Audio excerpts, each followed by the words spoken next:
Everything begins with that popular autumn game that captivates everyone, Noblesse Fantasia. But the thing is, autumn game is just a name. In reality, it's a continuous world of magic, action, and fantasy. The main goal is to defeat the strongest villain, Tilty. She is the final boss that everyone must face. He says that in the end he dedicated his whole life to her, lived as a holy swordsman to follow his destiny, and now everything has changed, and it all started in this quiet little village near the mountain. Zold ends up on the ground after a harsh exchange of blows, and his father says the match is practically over. But the boy is not going to give up. Although his father calls him by name to stop, Zold gets up again and says he is not finished yet. He rushed back inside, shouting to his father, "Get ready," while the older man tried to persuade him to slow down. The villager passes by, looks at them, and mocks, saying the Master Ranger is always so energetic. And the old lady nearby also notices this, thinking how hardworking little Lord Zold is, training every day. In fact, the father is the first to start sweating and finally asks Zold if they can just take a little break. But Zold just looks at him with full concentration, and he tells his father that he has to train him much harder because he does not possess magic at all, so all he can respond with is only his sword. Everything happens in this small, quiet village somewhere in the middle of nowhere. It turns out this whole corner is hidden right in the Kingdom of Alberta. Here is the world of the game Noblesse Fantasia. If this video touched you, like and subscribe to the channel to see more such videos. See you in the next video. It turns out this guy was born into a family of rangers, just minor nobility living way out in the boondocks, far from cities. Zold suddenly realizes he has actually been reincarnated in this world, as a sword. When he was still a baby, his new parents named him Soul Ranger. He remembers how he first woke up and saw two strangers staring intently at him. But as he was raised, he began to piece everything together by eavesdropping on the names and professions people talked about. Finally, he understood that he lives in some random corner of the game world, namely just the son of a baron, and he does not affect the course of the plot at all. He felt there must be some real reason why he was thrown into such a game world. And although he had such great hopes for a new life, the father simply calls him back to reality. Zold's father called him to say something serious, but it turned out the heaviest news for a gamer. The father explains that the Ranger family has not been able to use magic for generations, leaving dreams of the soul are shattered. The game world is built on magic and on saving the world from monsters, so the realization that he cannot use anything struck him in the very heart, just stared into the void, because in a certain sense, in such a world, one who cannot use magical fields is like a worthless character without a true purpose. But even so, he is not going to give up being special. He still believes in fate and runs out of the house, shouting to his dad, "Look what I found in the attic." Zold, he lifts an old scroll with the image of a warrior, looking as if he finally found his big chance. He is convinced that he found a secret technique sword art in the style of a demon god, and his dad just stands nearby looking completely stressed. The scroll describes a crazy power that allows a person to carry demonic energy within, turning the very soul into a weapon. They say that by taking this special pose, the user can unleash a deadly move called Isen. Zold is insanely happy, is sure he stumbled upon a secret game mechanic hidden in the real world. He is confident this technique is exactly what someone like him, who cannot do magic at all, needs. Raising the sword up, he exclaims that this is his destiny. He will master the style of the god demon, but his dad immediately interrupted him and said that he misunderstood everything. It really throws you off. Dad admits that the scroll is a family relic passed down from generation to generation. Then he reveals the truth. The entire secret technique is a complete fake. It turned out that every man in their family for the last 3 generations tried to learn that scroll during training. None of them managed to make this technique actually work. Dad says that the ancestors probably just made it up to give children who lacked magic some faint hope. He stood and suddenly realized that the legendary scroll is just a fairy tale written on paper. Zold lowers his gaze to the scroll, completely broken, trying to understand how it could be a fake. Dad reassured him, it's okay if you can't do magic or use that special style. He says that their family has protected this peaceful land for generations, and such a life is true happiness. They were left standing alone together in silence, simply looking at that vast world. While Zold recovers and shouts that his dad must be lying about the scroll being fake. He didn't believe it for a second and shouts that he will prove it is real, no matter what happens. Since then, he trains every day under the watchful guidance of his father. 3 whole years past. Zold has noticeably grown, but the style of the god demon still eludes him. Dad looks at him and says that the technique is just a drawing in a book, then asks if he is finally ready to give up. Soul continues to swing, stubbornly refusing to abandon his dream. Soul looks his father straight in the eyes and shouts that he will never give up, clearly making it known that he will stay on this path. And the father only sighs and says it's okay, he can continue until he is finally satisfied. But for now, Dad says they need to go home because Mom will get angry, so I quickly agree to finish for today. Looking at the parents and the maid left in the house, he realized he was incredibly lucky he ended up in a truly good family. And life honestly is simply wonderful: big family dinners and afternoon horseback rides through the fields. He spends time fishing with his dad, Mom watches from the picnic, and he admits he has no complaints about such a life. But as soon as the sun sets over the estate and stars appear in the sky, everything begins to feel a little different. Soul lies in his room, looks at the ceiling, and thinks that he really wants to believe in something more. Namely, there must be a real reason why he was reborn in this world as a nobleman nobody needs. Outside, the sky frowns, and heavy rain begins to pour over the quiet house. Soul asks his mom where Dad is, and she says he went earlier to a meeting with other nobles. She is a little embarrassed and wonders why even provincial nobles like them were invited. Soul just gazes into the rain outside the window, momentarily lost in his own thoughts. He says he will go out to train alone today, and she, looking at the gloomy sky, sternly warns, "Don't overexert yourself, the weather is bad." As he leaves, he thinks about the fact that he trains with a sword every day and is already 10 years old. He keeps wondering, will the day ever come when he can finally use the god-demon style? But he quickly shook his head and told himself that being negative would lead to nothing. He decides to remain positive and not stop believing that the invented style is his true destiny. Suddenly something caught his eye and he froze in place. He rushed to run to the trees, certain that some strange sound came from the depths of the forest. In the middle of the forest, a crazy rain is pouring. And Soul sneaks through the trees, stopping for a moment to catch his breath because he notices a young girl who fell face down in the mud and cannot believe his eyes. He rushed to her, knelt down, and with a worried voice asked if she was okay and why she was here in the middle of such a storm. But at that moment, he notices her bare feet and wonders if she might be a runaway. The girl lets out a weak moan, and Soul tries to keep her close to him while looking at her face washed with tears, trying to understand where she could have come from.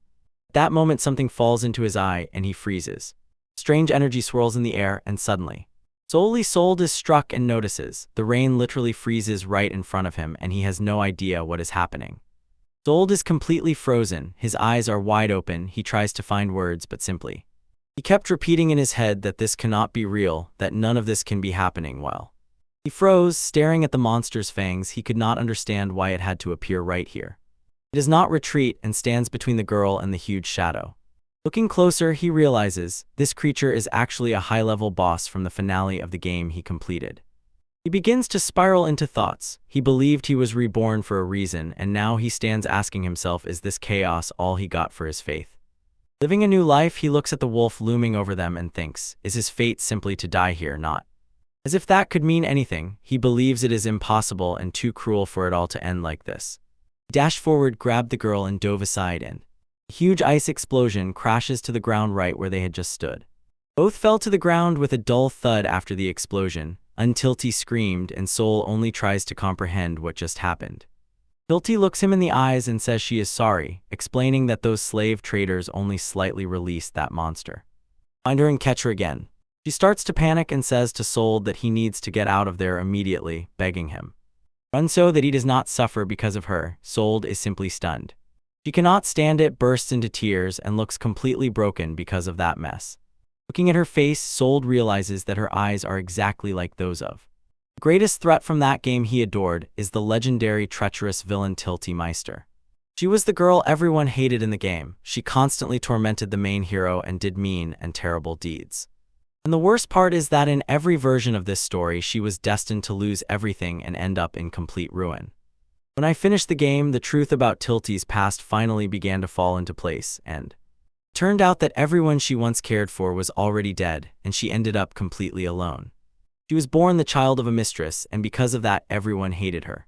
She lived in absolute poverty until her mother was killed. Then she was kidnapped and forced to live in slavery.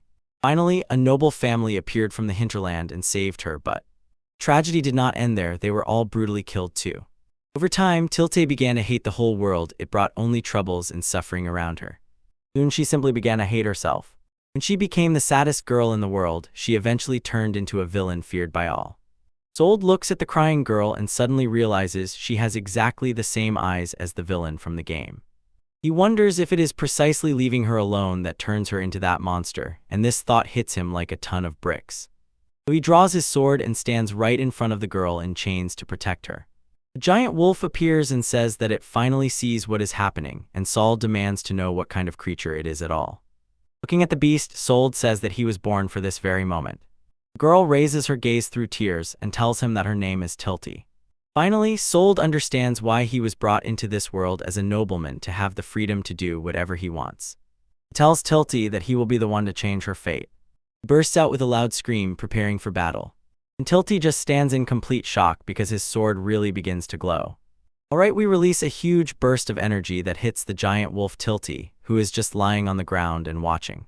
The light fades and Sold suddenly realizes something. He did not know it then, but actually, he unlocked a hidden part of the game that most players never see. He explains that it turns out the secret to unlocking this power is very specific. You have to deliberately fight with a sword, stand still, do not move, and take the enemy's blow right to the forehead.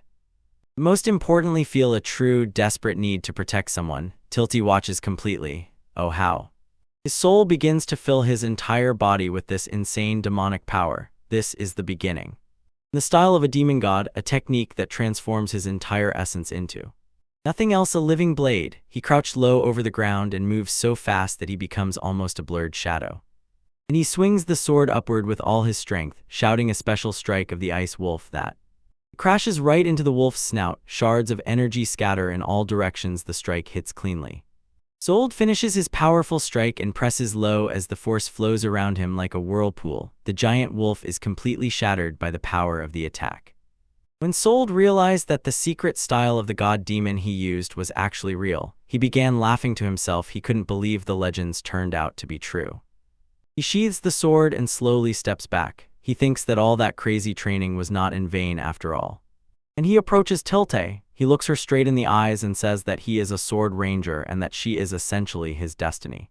And he remembers why he was reincarnated here in the first place. He gives her a broad smile and promises that now everything will be all right, summoning.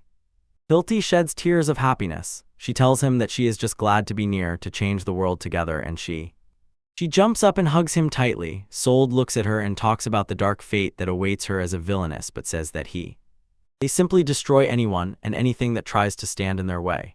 Meanwhile, far away on a dark cliff, a huge castle inside shakes from a lightning storm. The man on the throne impatiently asks if his wolf Fenrir has returned, and his people must deliver bad news. No word from the wolf or the slave trader.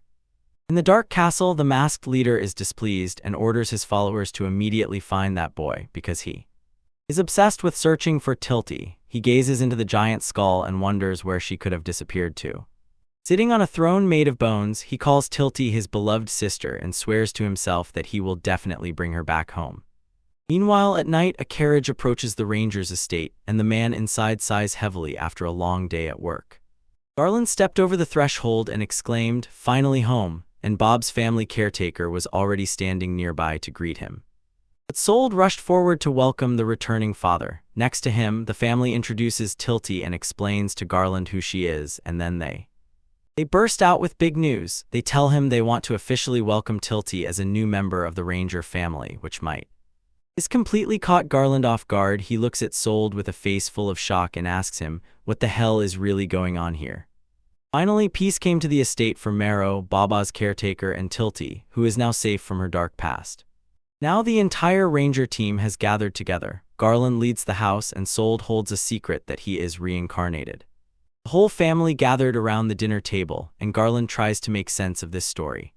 And Sold tells how he saved Tilty from the monster and brought her back. He looks his father straight in the eyes to make sure he is listening. But Garland just crosses his arms and takes it all in, while Marrow looks at him and asks if he doesn't think the poor girl's fate is simply tragic. In the room it quiets down. They understand that in Tilt there is literally no family left to return to. Soul does not waste time and begs her father to allow her to stay. Garland paused for a second, just thinking everything over, while suddenly his mood changed, smiles broadly and gives a big thumbs up. He tells them that it is not a problem at all, and Winking, he says that doing good deeds is only part of the work of a noble family. He stands up and officially announces that from now on her name is Tilty Ranger. Everyone applauds and rejoices for her so. He smiled to himself, thinking about how they had finally taken a real step forward to change the future. But he knows well what is at stake. Tilty is the villain from the game Noblesse Fantasia, and he must be completely and utterly destroyed. Everything in this world came straight from the game sold and played in his past life. He is sure that he reincarnated here only to save Tilty. He knows he must stay close to protect her, so when Garland asks him to teach her about their home, Soul does not hesitate to agree, feeling as if his plan to bring her into the family worked exactly as he hoped. She is only 9 and a year younger than him. Soul smiles widely and says that now he is her older brother. Tilty's face instantly flushed bright red, and she awkwardly searches for words to reply. The pressure becomes unbearable. She abruptly runs out of the room, leaving. He froze there, completely stunned, and calls her name.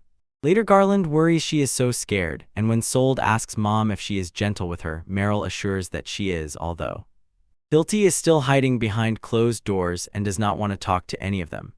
Murao says that Tilty is probably just trying to sort out her feelings, so she should not be forced. Instead, they simply decided to be patient. Garland was sure that someday she would open up to them, even if she is now fighting with all her might. The family stands nearby and looks very serious. And Sold agrees with Mom. He thinks about how hard it must be for Tilty. Suddenly, she is told that she has a new family. As the night deepens, Sold brings up the topic of the slave market cleansing operation, which his father had mentioned earlier. Garland explains that several nobles actually gathered specifically to undertake that mission. Although they managed to free the slaves from chains and take them to a safe place, they could not completely destroy that organization. Sold stops in place and asks if Tilty was one of the people caught in this, which could have.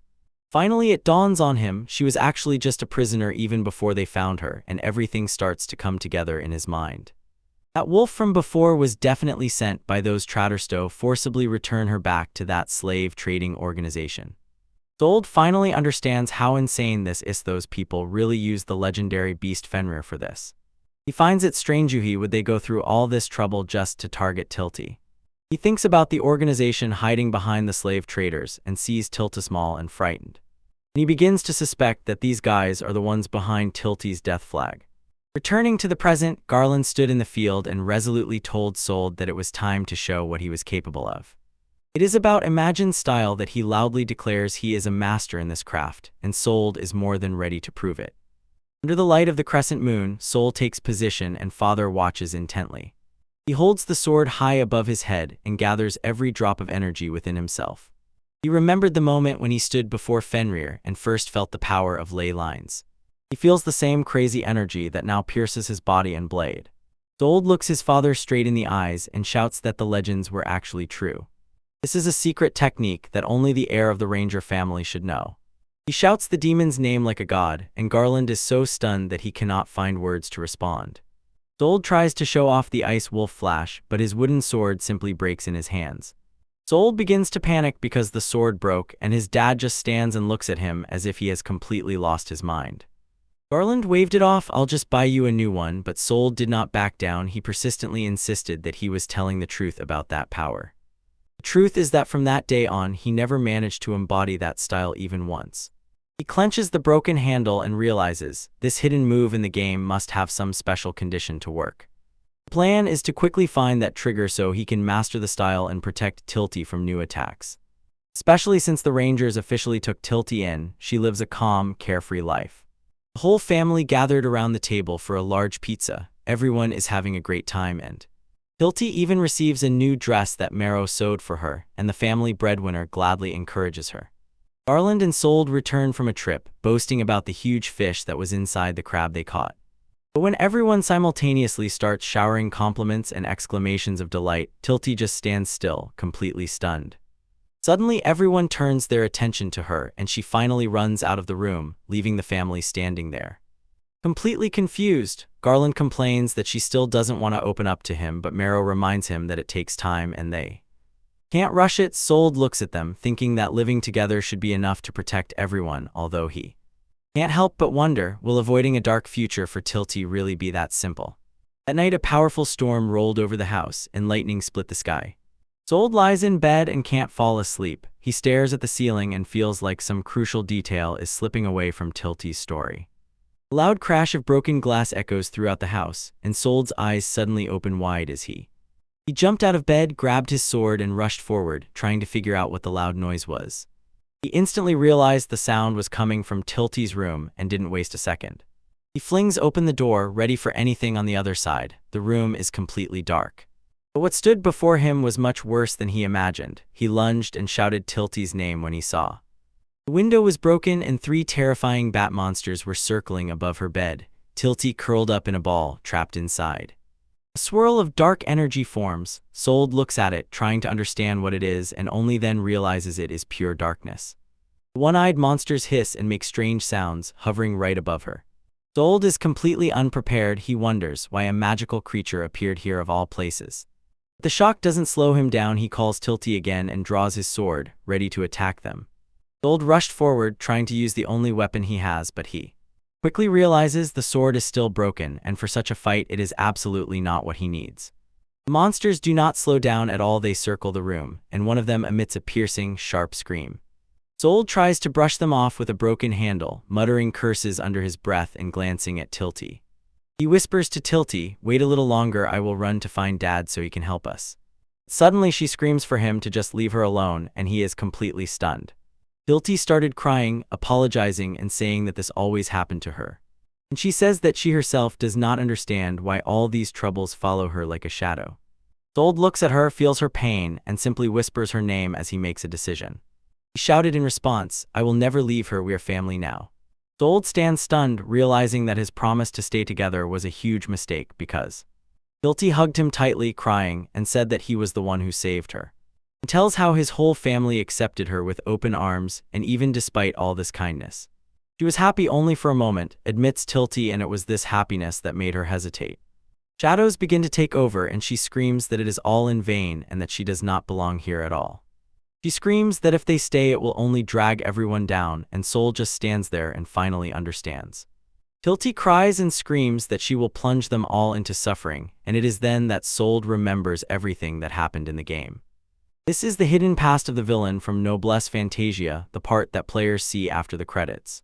It shows one specific episode of her life, a memory from the story he played earlier.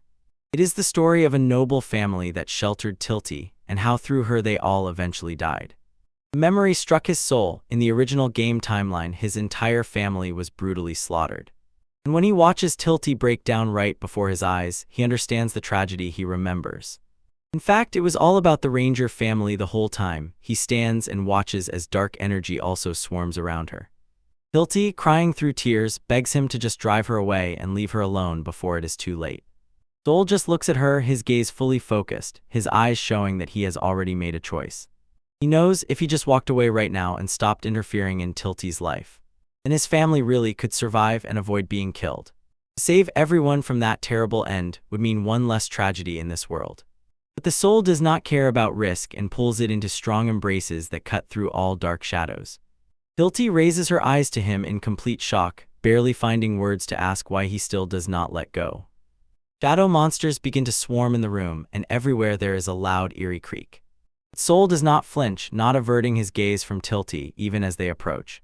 Tilty breaks free from his embrace, shouting for him to stop and let her go. But Soul squeezes her even tighter and whispers that he will not let go, that he will never let go. He asks if it even matters that she makes him unhappy, then tells her that she is not alone, reminding her that now they both have parents and that he is there for her. Soul smiles and says that she is already his dear sister, promising to protect her with his life. Finally the words hit her and Tilty just breaks down sobbing uncontrollably, pressed against his chest. She can barely manage to squeeze out "thank you" through heavy sobs. Finally, she calls him her older brother, and the dark energy begins to dissipate throughout the room. Soul looked down at Tilty and called her by name, noticing that the eerie dark energy had finally disappeared from the room. Someone's eyes widened in shock. Everything changed so quickly that it was hard to believe. Tilty finally stops struggling and simply lets the tears flow. She looks much calmer than just a moment ago. Soul looks at her with a gentle smile, feeling relieved that he really managed to reach her and stop the darkness. He thought to himself, although he doesn't fully understand what kind of dark force it was, one thing he knows for sure: if it brings only trouble, he will not tolerate it.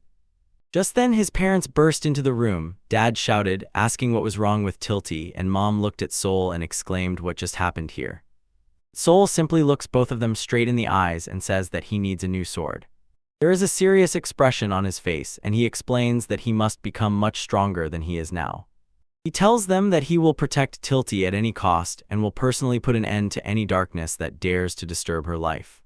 Mom just stands in complete amazement, and Dad can't hold back a grin. He is clearly impressed by the boy's determination. Sold's father agreed to order him a cool custom sword, and Sold was wildly happy, thanking him. They look at the town sword guest. The father promises to introduce him to the best blacksmith in the district. And in the shop, two boys in costumes ran outside, shouting that they would never come back. The blacksmith doesn't even pay attention. He just stands with a hammer and throws at them, "Go away," because they only care about fashion. She adjusts her glasses and lets off steam, telling how she infinitely hates the nobles, and Sold just looks at her, confident that he can win her over. Determined to get that new blade, Sold sets off together with Tilty and his father straight to the city of Gust. The city is huge. It stretches all the way to the horizon, as far as can be seen from the road. Streets are packed with people, and carts go wherever you look. Sold enthusiastically notes how lively the hustle and bustle is here, and his father explains that this is an important trading point both by land and by sea, but he warns him, although two noble families rule the city, these crowds bring along many suspicious people. Sold's father lowers his gaze and asks Tilty to watch so that she doesn't get lost in the crowd, and Tilty nervously nods and promises she won't get lost. Sold reaches out his hand, takes hers by the palm, and suggests they just hold on to each other so they don't get lost among all these people. Tilty looks up at him with a huge smile, blushing a little, and thanks the soul of her older brother for protecting her. Sold simply smiles in response, mentally rejoicing at how she has finally warmed up to him lately.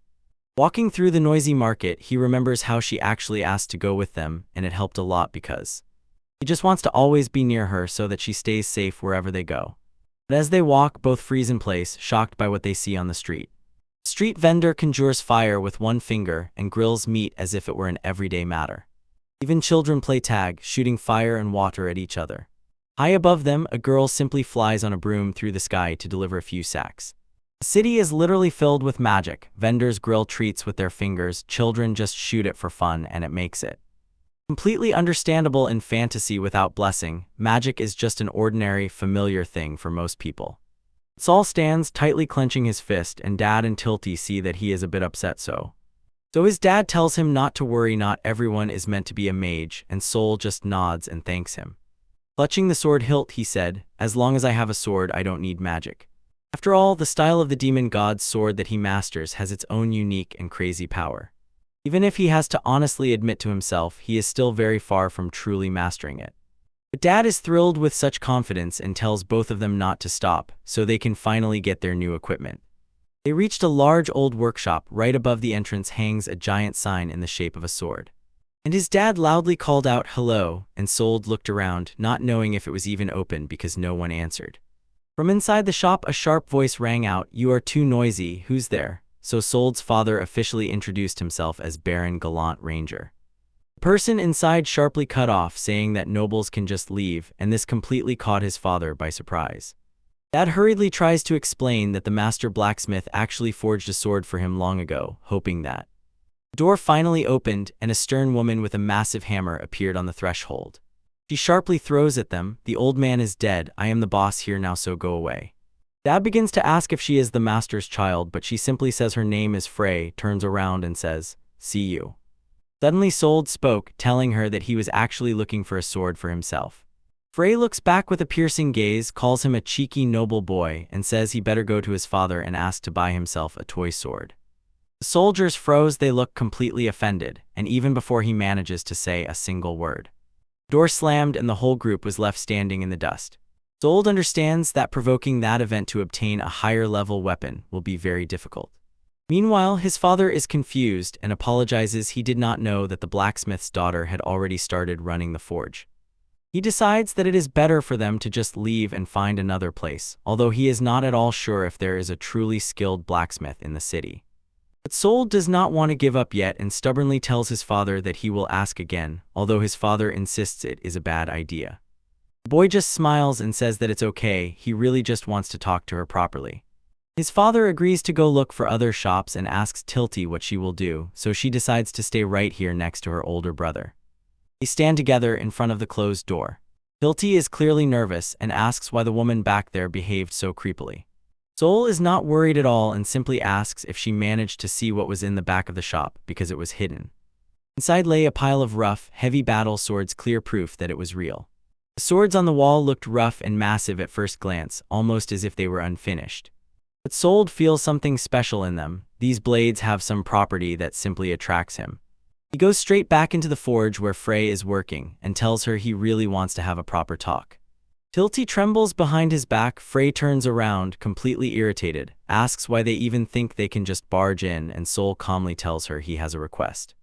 He extends his sword to her to show how damaged the handle is, and Frey lifts her glasses and looks more closely. Sol tells her directly that he needs a powerful sword that won't break even when he fights at full strength. Frey just looks at him, completely stunned, and asks who the hell is he. He whispered to her that his name is Sol and that he needs this weapon to protect his sister. But before they could finish, voices sounded from the door. Is this the place that previously drove them out? A giant in armor named Mobrib bursts in, stomping heavily, shouting that he came by order of Lord Walger Debbie and demands that they make the sword immediately. Zold gasped in surprise. The mood instantly soured and became a bit ragged. She rubs her head and says that on this cursed day one misfortune follows another. Mobrib stands like a wall in the doorway, but Frey does not back down. She tells him that her father always refused to forge swords just for showy lords. The big guy becomes aggressive, leans in and shouts that her father definitely forged a blade for Lord Valger once. Frey falls silent, looks at the floor. A shadow appears on her face. She quietly admits that he is right and her father really did forge it, but there was, thank you very much, thank you very much, thank you very much. Thank you very much, thank you very much, thank you very much, thank you very much, thank you very much, thank you very much, thank you very much, thank you very much, thank you very much, thank you very much, thank you very much. Thank you very much, thank you very much, thank you very much, thank you very much, thank you very much, thank you very much, thank you very much, thank you very much, thank you very much, thank you very much, thank you very much. Thank you very much, thank you very much, thank you very much, thank you very much, thank you very much. Dark reason for this, she tells how Valger threatened her father, saying he would do anything to save his daughter. That it takes her back to the times when she was still a child. She remembers how her father taught her this craft every day. He could shout loudly that a sword is not just a beautiful ornament to admire, but always insisted that the blade is meant only for battle. He pointed to those beautiful, useless weapons and sternly warned her never dare to make something just for show. He asked her to forge only those swords she truly believed in, and almost begged her not to repeat his mistakes. Frey looks at the memory where he was forging on the anvil and again hears his words, "A sword is power," a belief he carried to the very end. Frey remembers her father. She calls him a foolish old man because he gave everything just to protect her. She understands that is why now she must make a real choice. Frey exclaims that she has accepted her father's spirit into her heart and looks completely ready. She stands her ground, clutching the hammer and swearing she will forge nothing more except those true battle blades she sincerely believes in. Hilti and Sol just look at her in complete admiration, seeing how the spark flares up in her again. But Mobrib only gives her a crooked smile in response, as if she is talking about old legends. He is sure that swords are now almost useless. He never tires of insisting that only magic matters and says that one mage can easily take down 100 guys with swords. For him, a blade is just a fake magical staff or a shiny ornament that a lord can show off. Mabra loses patience, grabs Frey by the collar and lifts her up, shouting that no one wants real weapons anymore. He leans in close and tells her that Valger expects great things from her father's old skills, so she better just shut up and get to work. Mabra blooms in the middle of the scuffle, asking if she really wants to be threatened too, and that only makes her. She groans in despair while trapped. Sold suddenly steps forward and shouts for that man to stop. He makes it clear, if anyone here truly needs a sword for battle, it is him. Frage just looks at him, completely stunned that this boy is standing up for her, but Mobrib is not impressed at all, looks down on Sold and wonders why some random kid is talking back to him. Without hesitating for a moment, the knight suddenly swung and hurled Sold across the room, and Tilty screamed, calling for her brother like. Mobrib said sternly, "Watch your tongue or I'll just kill you." Sold crashed to the floor with a thud, clutching his chest and feeling like a complete fool for letting his guard down like that. He raises his eyes wide open in surprise because Hilti stands right in the face of the knight and shouts at him to stop hurting her older brother. Hilti breaks down, crying and shouting that she will never forgive anyone who hurts her older brother. She is completely terrified when Mabrib grabs her and asks if she wants to die with him. Frey. Right there, clutching the blacksmith's hammer, she calls the knight a complete bastard, and at that very moment, one soldier stands up and grabs one of the heavy blades from the shop floor, and Frey yells at him to put down her sword. But he ignores her, takes a perfect fighting stance, and lifts the massive weapon as if it were a light feather. His eyes are sharp and cold, and he sharply tells the knight to immediately take his hands off his sister, while everyone in the scuffle just stands, puzzled, wondering how such a kid can even move such a heavy blade. Hilti constantly calls her brother, and Mabrib simply calls her a sold little bastard and looks intently at him through the helmet, asking the guy if he even understands the mess he's making. Without waiting for an answer, the knight rushed straight at him, shouting that he doesn't care if he dies.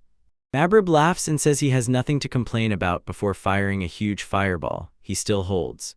The utility worker, who is just screaming at the top of his lungs while the heat from the explosion approaches. Sold remains completely calm amid the chaos because he begins to feel something as if he is exactly here. And at that very moment, while he is swinging, a strange feeling awakens in him. It is the power of Fenrir, that demonic beast he fought, and now he feels it. The energy pierces every inch of his body. He seems ready to put an end when he swings the massive blade, releasing a powerful wave of force straight ahead.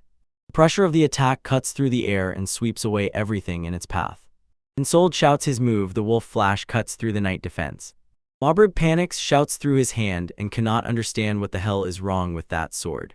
Mabrib is completely stunned by the blow, while Frey, holding safely, firmly stands his ground, thinking that the sword is essentially pure power. And he shouts that this is exactly the power he needs to protect those he loves. Frey is completely stunned by what that boy just did, and Hilti shines because she knows that this is. For the villains, everything is over. Mabrib groans in pain, and his friend with glasses begins to panic and calls him by name. Both decide to run away. Mabrib curses while running, and his assistant begs to wait, lagging behind. Sold and Hilti alone. Hilti throws herself into his arms and thanks her older brother for everything. He just checks if she is okay, and she is burning with excitement, saying that this move is exactly the same as the one he did before. Soul just smiles and agrees, finally putting the puzzle together because he remembers the fight with that huge wolf Fenrir. It is just like back then. And it happened again when Mabrib grabbed her. Now everything has come together for him.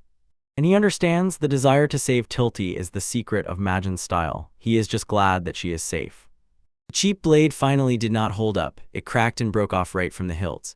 Hilti begins to panic, shouting that the sword just shattered into pieces. Sold looked at the useless hilt, shook his head and said, "This one didn't hold up either," realizing that an ordinary sword was simply not made to handle this magical style. Both children jump up when they notice that Frey is standing right there, looking at them with crossed arms while she stares at them with an extremely piercing gaze.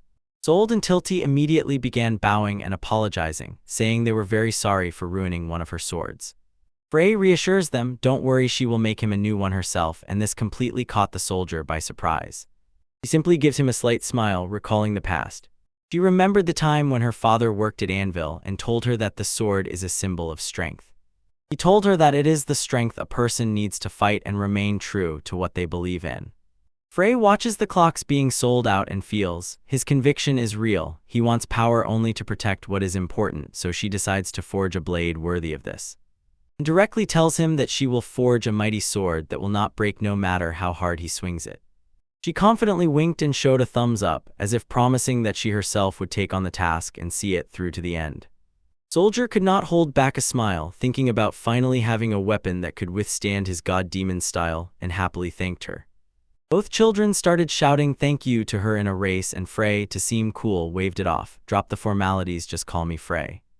The thought of the new weapon captivated and uplifted him. He knew this was exactly what he needed to reach a completely new level of power.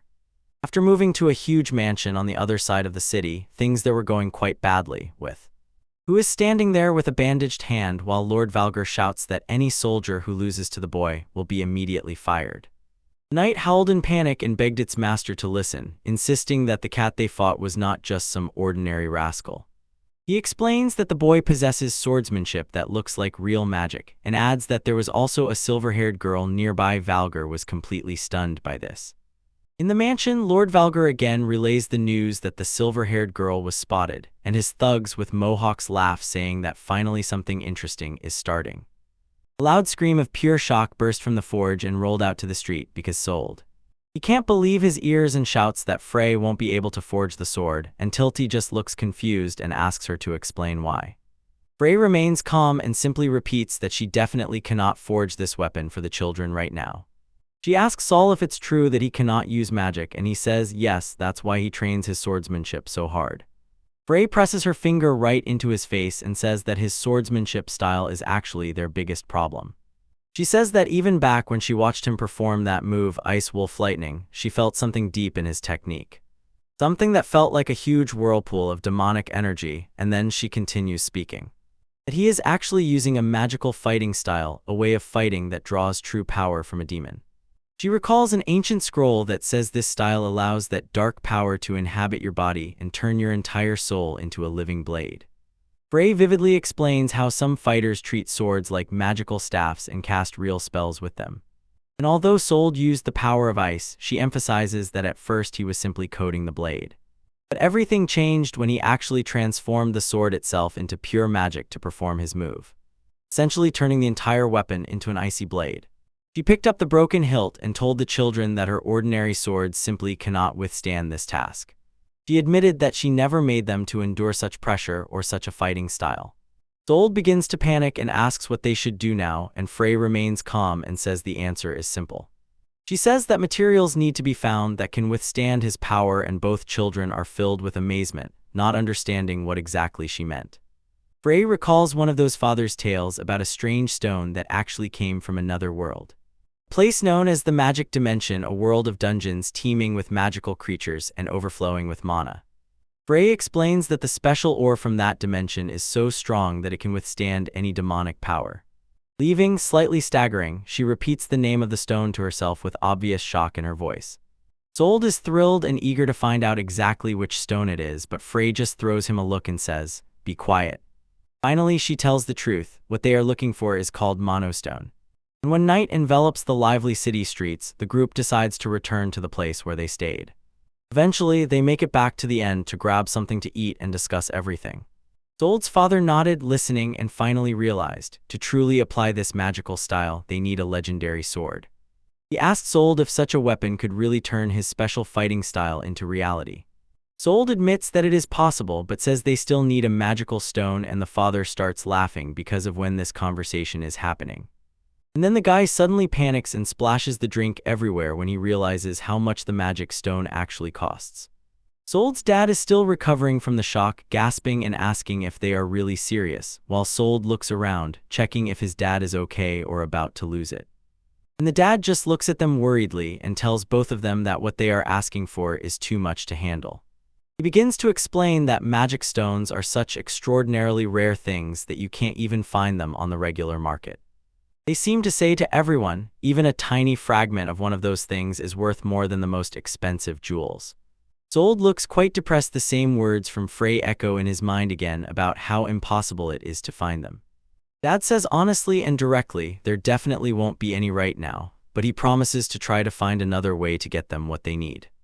Night falls on the city and attention shifts to the reality of monastones. Even when it was just a game, these things became famous for being incredibly hard to find. When Sold and Tilty settle into their beds for the night, Sold thinks about how much easier it was in the game, where you only had to farm money. He just stares at the ceiling, feeling all this weight because attempts to bring it into real life turn into a huge headache. Tilty turns over and tells him that she sincerely hopes he can get those stones, so Sold just smiles in response and says he hopes so too. When they get comfortable, Tilty quietly calls Sold. He looks around a bit embarrassed and wonders what is wrong with him. She gives him a huge smile, thanks him for saving her, and says that he looked very cool back then. She giggles to herself, wishes him good night, and still calls him older brother, which leaves. Sold lay there with a huge blush on his face and felt simply wonderful about the whole situation.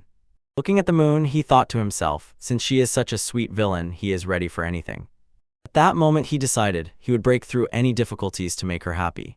He will do everything to have those magical stones delivered the very next day. Next morning, Freycon sold the sword she had repaired for him herself and said with a smile that she would wait for their return.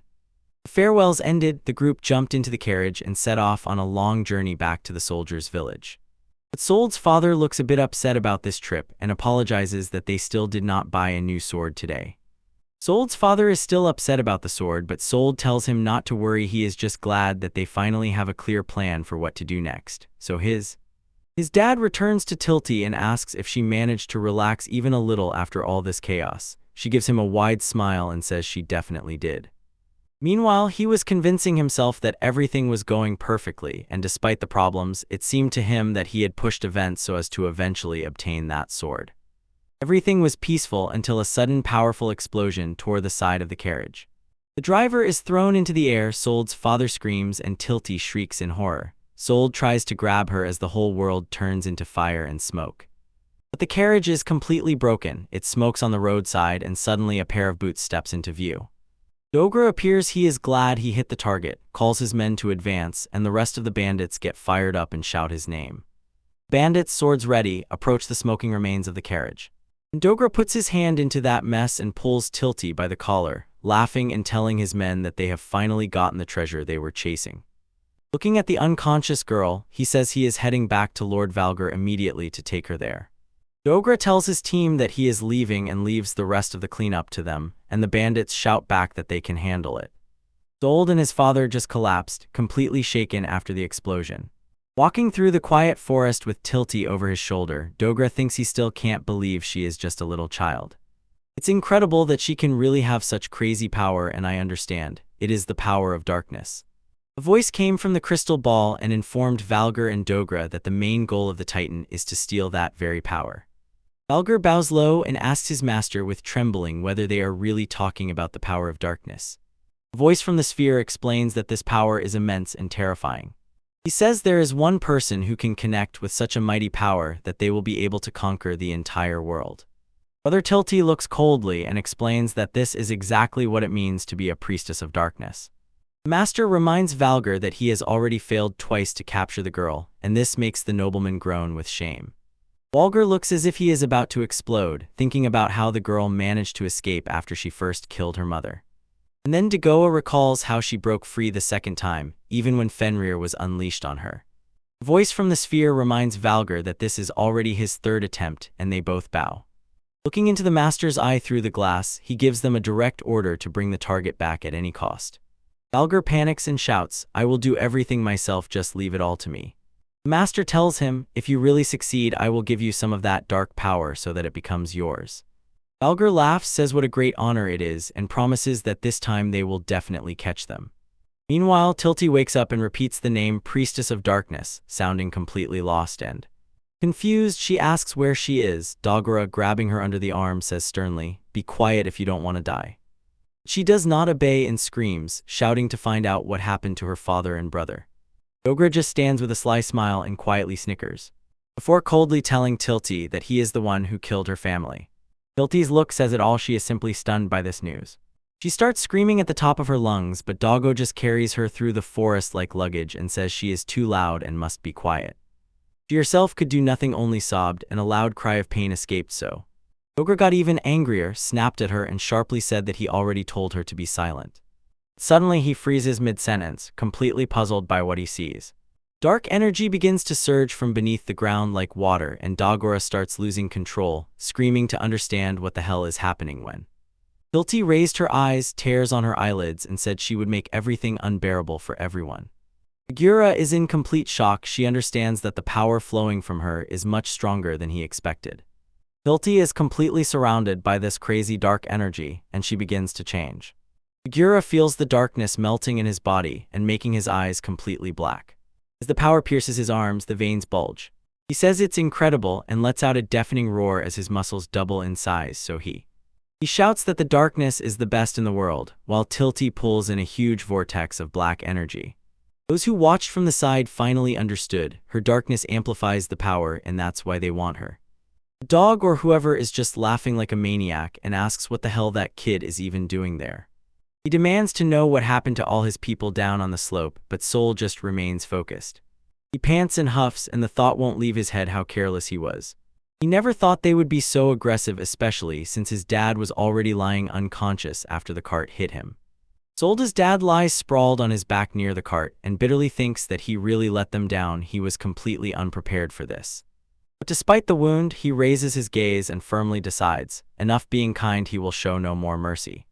These guys, meanwhile, he gathered himself focused and realized that it doesn't matter when it happens or whom he has to fight, because if anyone even thinks of aiming at Tilty, he will make them regret it. He is completely focused on this threat.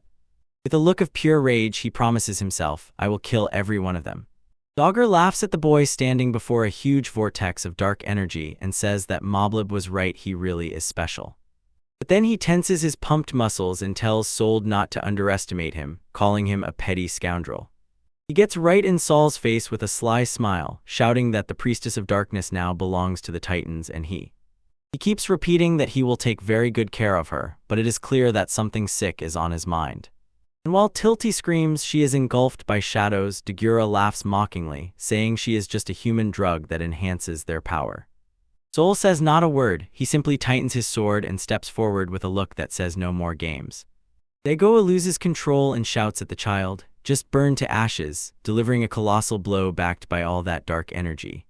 But Sold is too fast, moving like a blurred shadow and swinging his blade, passing by as if it were nothing, and before that, the giant doesn't even manage to react. Sharp slashes tear through the air and bring him down, leaving behind only thank you. The dog or whoever completely freezes in place, stuck mid-swing, while the air around him grows cold. Sold simply steps back step by step and sheathes his sword, while Dagura stands completely bewildered and asks what just happened. But then he starts to panic, letting out a pitiful squeak, feeling the ice begin to crawl up his body. He cries and begs the cold to stop, but the frost moves too fast and he can do nothing. Within seconds, he is almost buried under the ice, barely uttering a last whisper for help, fear appearing in his eyes. Sold hides the blade in its sheath and follows him. The flash of the ice wolf either leaves the dog or turns it into a frozen person. Sold looks with eyes cold as ice, making it clear to everyone, there will be no mercy for anyone who dares to touch Tilty. While Dagoa stands like a statue, his face completely trapped in an ice block. Leaving this mess behind, the Sold headed toward the giant ball where dark energy was raging, and he stretches out both hands, gently smiling, and tells the one inside that everything is fine now. He calls Tilty, asks her to come to him, and she emerges from the shadows with tearful eyes. And she can't hold back, she cries and calls her older brother when she finally breaks through the darkness. She rushed forward, flew into huge embraces, and he caught her right on the spot. Pressing her to himself, Soul tells her not to be afraid, and no matter how hopeless she feels, he will definitely save her. He swears he will never let her down. Tilty just continues to sob into her chest, whispering to hold on and not let the darkness take over. Soul tightly hugs Tilty and tells her he is sorry for everything, but she just hugs him back and she thanks her older brother for saving her, right before her body completely sags in his arms. Soul realizes that from the stress she fainted, she looks exactly the same as last time.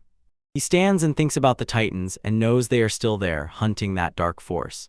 At that moment, voices come from the forest. They say he knocked down Dagger with one blow, and that surprise shoots out a group of knights in armor appears and announces, "We are from House Hartman." The leading knight says they are here to take Sold back, but he is not going to accept it and loudly asks, what the hell is going on?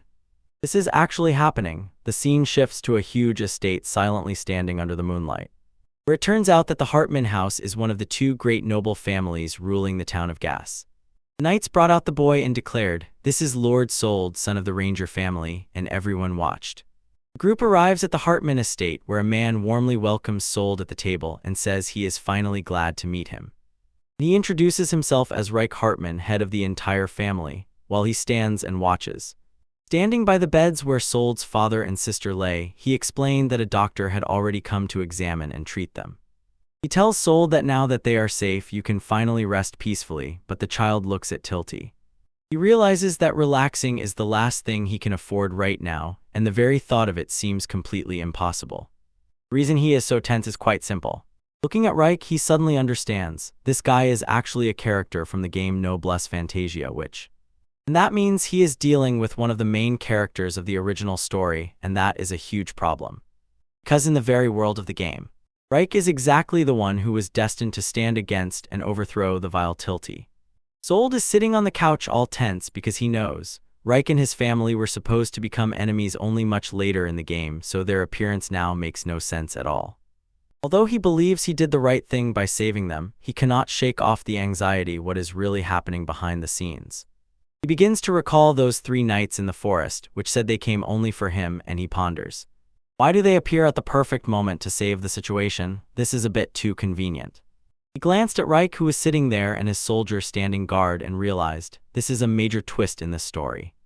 Sold remembers from the game that Reich is a brilliant tactician who always thinks 3 steps ahead. And he knows for sure this guy is not the type to go around helping people just like that. It dawns on him, by saving Tilty's life, he completely rewrote her fate and created a whole new timeline. Where Tilty's family survived instead of being destroyed, Reich meets her as a child, rather than encountering her at the academy years later. Looking at Reich's calm face, Sold could not help but wonder what this master strategist is really going to do next. Reich explains that his family has long been closely watching Dagura, the very guy they just defeated, who. The boy is stunned, but it immediately becomes clear. Dagura is actually the boss of the city's criminal world. This guy is deeply involved in the darkest affairs, smuggling and human trafficking. Even though Reich has tried more than once to punish him before, it never holds. His powerful support always nullifies all accusations. When Sold asks what he means by support, Reich just looks at him seriously and confirms. It turns out that behind all this stands Valgar Debihip, the head of a noble family that, together with the Hartmans, rules the town. Just hearing that name, and the soul recalls how Valgar's henchmen aggressively demanded a sword on order, and how that aristocrat even threatened Frey to force her father to give in back then. Reich concluded that the man is simply a terrible villain who uses the townspeople to get rich. Reich lowers his eyes, admitting that although everything looks bad, they have no real evidence linking the nobleman to Dagger's gang, which makes one of his knights explode. He shouts that the whole city already knows that guy is pure crap. Another knight orders him to shut up, and Reich adds that knowing the truth is worthless if no one can really do anything about it. Soldier looks aside and finally begins to see how deeply corruption has taken root in this city. And he looks him straight in the eyes and asks if his real plan is to finally overthrow Valgar once and for all. At first, Reich does not utter a single word. He simply throws the boy a sharp, piercing look through his glasses, while his knights just froze behind, completely stunned by the child's direct question. Soldier keeps insisting that Reich probably all this time was just watching Dogra to gather evidence and bury the nobleman. Seeing how much the child already understood, a small smile quietly blooms on Reich's face. He sincerely tells Sold that he is surprised that boy was right about everything. Reich explains that outwardly the Hartman and Dvichip families seem to rule the city together in complete harmony, but he admits it's all just a big show, and the truth is that both families are just waiting for the perfect chance to tear each other apart. Reich warmly says how his family has always grown together with the town of Gas. While his knights look on proudly, he says the true treasure of his house is the people who live here. He makes it clear if they want to protect everyone, they cannot allow someone like Valgar to beat them. Sold sits with tea, completely stunned. This guy, like Reich, turns out to be full of surprises. The boy remembers that in the original game Reich always seemed so sarcastic and cynical. He even remembers how Reich told everyone, spare no enemy of Hartman House. Sold looks at him, wondering if this guy is really just very passionate deep down. If all this time he was just giving all his strength trying to fulfill his duty as a young lord. Reich asks Sold to confirm if that guy Dagora, whom he beat, was really hunting his sister, and Sold answers, yes. And he adds that that little dog who fought back for his sister somehow belongs to a group called Titan. Reich says he thought so, and it just throws his knights off balance, and Sold is left guessing what he means by that while. It turns out Titans are a giant shadow organization that secretly controls everything in the global underground. No one knows when they appeared and who really controls them. It is a dangerous group shrouded in complete secrecy. Reich is grim and admits that earlier he had a bad feeling, as if Valgar was involved in the affairs of those people. He explains that for some reason Valgar plans to use the Sold sister. And handing her over will definitely help Valgar rise in the ranks and get closer to the organization. If that happens, corruption in the city will only worsen and everything will turn into brutal chaos where no one will be safe. Reich stands and swears that he will not allow this at any cost, so they need to act quickly to stop him. Reich stands by the window, back turned, and tells Sold that he actually has a proposal for him, and Sold repeats this word in response, looking a bit surprised, until he realizes that this very proposal is the whole reason. After all, Reich was the first to come after them, so he looks him in the eyes and directly asks what this is really about. Memory turns into a complete nightmare. bandits storm the town and set it on fire. In the house, Tilty's mother quietly whispers, "Run." She stays behind to buy her time. She warns her a terrible darkness is approaching and they are coming right for her. But she gently touches Tilty's face and tells her that everything is all right, even if that darkness is exactly what causes her pain. She promises that one day the light will definitely appear and forever sweep away all that darkness. So Tilty must move only forward, no matter how hard it is, even when she calls for her mother and sobs. Tilty suddenly wakes up in bed with tears in her eyes and after that deep sleep calls for her mother. Tilty finally opens her eyes, feels completely confused, and asks where she is, and the nurse by the bed says that she has already woken up and explains that they are now at the heart-minute stage.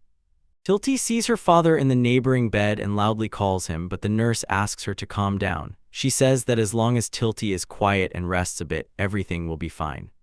Tilty stands and looks at the large house in the moonlight. She asks where her brother went, and the nurse replies that he is currently busy, probably consulting with Lord Rake, the one who runs this house. Someone firmly steps forward down the corridor, as if appearing out of nowhere just at the moment when he was needed the most. Whatever happened, he stood right there, right in front of her. And Tilty suddenly realizes, yes, just as mother promised, he is really here to protect her. She rushes to the office and sharply opens the door, shouting her older brother's name. She looks at him standing there and cannot hold back the thought, he is the light that saved her. But the mood immediately changes when she hears Soul tell the Lord that he wants the Hartman family to take Tilty in and protect her, and Tilty stands as if rooted to the spot. The thought that she might be left behind completely stunned her. She looks at him with tears in her eyes and asks what he is even talking about. But he just glances at her and says that she came at just the right moment. Sold raised his eyes, completely stunned. Tilty is standing in the doorway, and he shouted her name. He seems to sit calmly at his desk, telling Tilty that her father is resting and that he has already discussed the situation with Sold. He straightforwardly warns Tilty without ceremony that Valgar, the main star of the city, has targeted her specifically. He adjusts his glasses and admits, the threat is real, but why that man is after her he still hasn't understood. But since Valgar is a noble aristocrat, he is exactly the kind of person who would not hesitate to frame her with false accusations just to get his way. The situation is even worse than they thought. If Valgar goes after her, he could simply destroy the entire ranger village. Tilty and Sold stood there in dead silence until the weight of danger finally fell upon them. Like explains that this is exactly why the Hartman family wants to take her in. It is the only way to protect her from him. He looks her straight in the eyes and makes it clear that he is doing this not just to please her. Because this deal is actually about protecting everyone who lives with her at home, so they don't end up caught in the crossfire. Tilty simply froze at this news, barely able to utter a single word. She looks at Sold through tears and calls for her older brother, because she has no idea what to do. Sold stands his ground and says it as if he finally understood what game he is playing. He says that although the proposal looks like help, in reality it hides a much bigger goal. By that, he makes sure that he is the one sitting in a stronger position than Walger. By keeping Tilty under the roof of the Hartman family, they have the same single person whom Walger desperately hunts. Almost nothing irritates Walger as much as finding himself in such a mess. Because Walger wants to make sure that he returns Tilty safely, his hands are actually tied. That is, he cannot afford to make stupid or reckless moves or get into a fight with the Hartmans, otherwise he will lose everything. Sold suddenly realizes that the full control here actually belongs to he can be as aggressive as he wants, and Walger just has to sit and endure it. Sold looks at and suddenly understands. The guy sees Tilty only as a bargaining chip. Notices that Sold is reading him, and understands now he will have to be on guard next to that kid. Tilty just stands, looking completely confused while the two of them talk about her future. And Sold begins to go over options in his head, thinking only about how to protect her. He catches himself thinking, maybe he should just leave her with sympathy and go his own way. Does he have to protect her all by himself? But he decides that the best move is to accept the deal. He clenches his fist and is tormented by questions, which path will truly make her happy and whether he is even capable of doing it. Finally, Sold lowered his head and, as if truly understanding, asked him to take good care of his sister. Tilty begins to cry and calls him, sobbing, "Why is this happening? Why are you leaving me?" Sold does not utter a word, only lowers his eyes and hides his face, silently pondering his choice. Like a vow, the Hartman family will protect Tilty with everything they have. Sold bows his head and says, "Thank you." He adds he has one condition before they make any final decisions. With a huge smile, Sold immediately asks to be hired on the spot, and next to him Tilty looks completely surprised. As if just looking at him, completely stunned by the child's request. Even the knight behind cannot hide how stunned they are. Sold recalls the promise he made to himself. He knows he must protect her. Tilty finally breaks into a huge happy smile looking at him. Sold just winked at her confidently, as if to say, everything is under control. Like stands there for a second, just watching the two of them communicate while you. Finally, he smirked and repeated the thought that Sold stayed only to protect his sister, and there was clear admiration in his voice. He says he agrees with the plan, but first he has to run everything by someone else. And it turns out that it is his younger sister. Sold is clearly stunned that his sister is involved here, and Tilty seems stuck on the word discuss like asks if that works for everyone. Sold says yes, but is embarrassed and wonders why the head of the house doesn't decide. Tells both of them to just stay at the estate and relax until Sold's father gets back on his feet. Later that night, the sound of boots thudded on the floor as if. He enters the bedroom and calls a girl named Celuria. She is just sitting on the bed, covered with plush toys, and without lifting her eyes from the book, she asked her brother if he found the girl he was looking for. Smiled slyly and said he did, confirming that he secured her firmly just as she said. He tells her that her strange gift of clairvoyance worked perfectly and caught her exactly where she predicted. Celuria quietly sits on the bed, a girl who seems to hold the key to the entire future of the Hartman family. She says that finding Tilty is good news, but adds that there is actually one more thing he needs to be told. He explains that next to Tilty there is a noble boy he really offers to arrange work for their family, which one really wants to know if Celuria saw him in her visions, but she says she doesn't know who that boy is at all. Looking deeper with her clairvoyance, she realizes that in the future she sees there is no boy's soul at all. Sees a red flag in this and says he will simply refuse the boy, but when moon hangs over the estate, Celuria asks her brother to wait a moment because she is sure there is definitely something wrong with that child. She explains that Sold is the first person her powers do not see at all, and she is convinced there must be a big reason behind the fact that he suddenly appeared in their house out of nowhere. Sold stands with a smile and quietly thinks, is he really some special being, as Celuria believes? But Celuria is still watching him closely, trying to understand whether he will bring success to her family or complete ruin. She decides that she herself will judge him, meanwhile. In the middle of the wilderness, a dark crack began to tear the air. It turned out that it was still too early to celebrate because that creepy dark hole in the forest just sits there and radiates a completely frightening atmosphere. Returning to the house, Sold gradually gets used to his new life as a guardian apprentice in the Hartman family. And he is wildly delighted because Tilty officially moves into the mansion and will live with them from now on. He says that his father definitely did not expect such a situation, but still blessed them to stay. Garland stands with crossed arms and tells the boy that he will explain everything to his mother himself, and Soul simply thanks him for having their backs. Garland says that for provincial nobles like them, getting into the same tavern with high-ranking families is true happiness, but that's not all. He tells Sold that this is a huge opportunity for both of them, and the boy is left wondering what chance his father is even talking about. Sold suddenly talks about searching for a magical stone, and this mention completely caught Garland by surprise. It turns out such things don't even appear on the open market, and now their only real chance to find one is to have connections with the house of some celebrity. Sold nods. He understands everything. He knows that if they just manage to get a magical stone, finally they will be able to have a real sword created specifically for battle.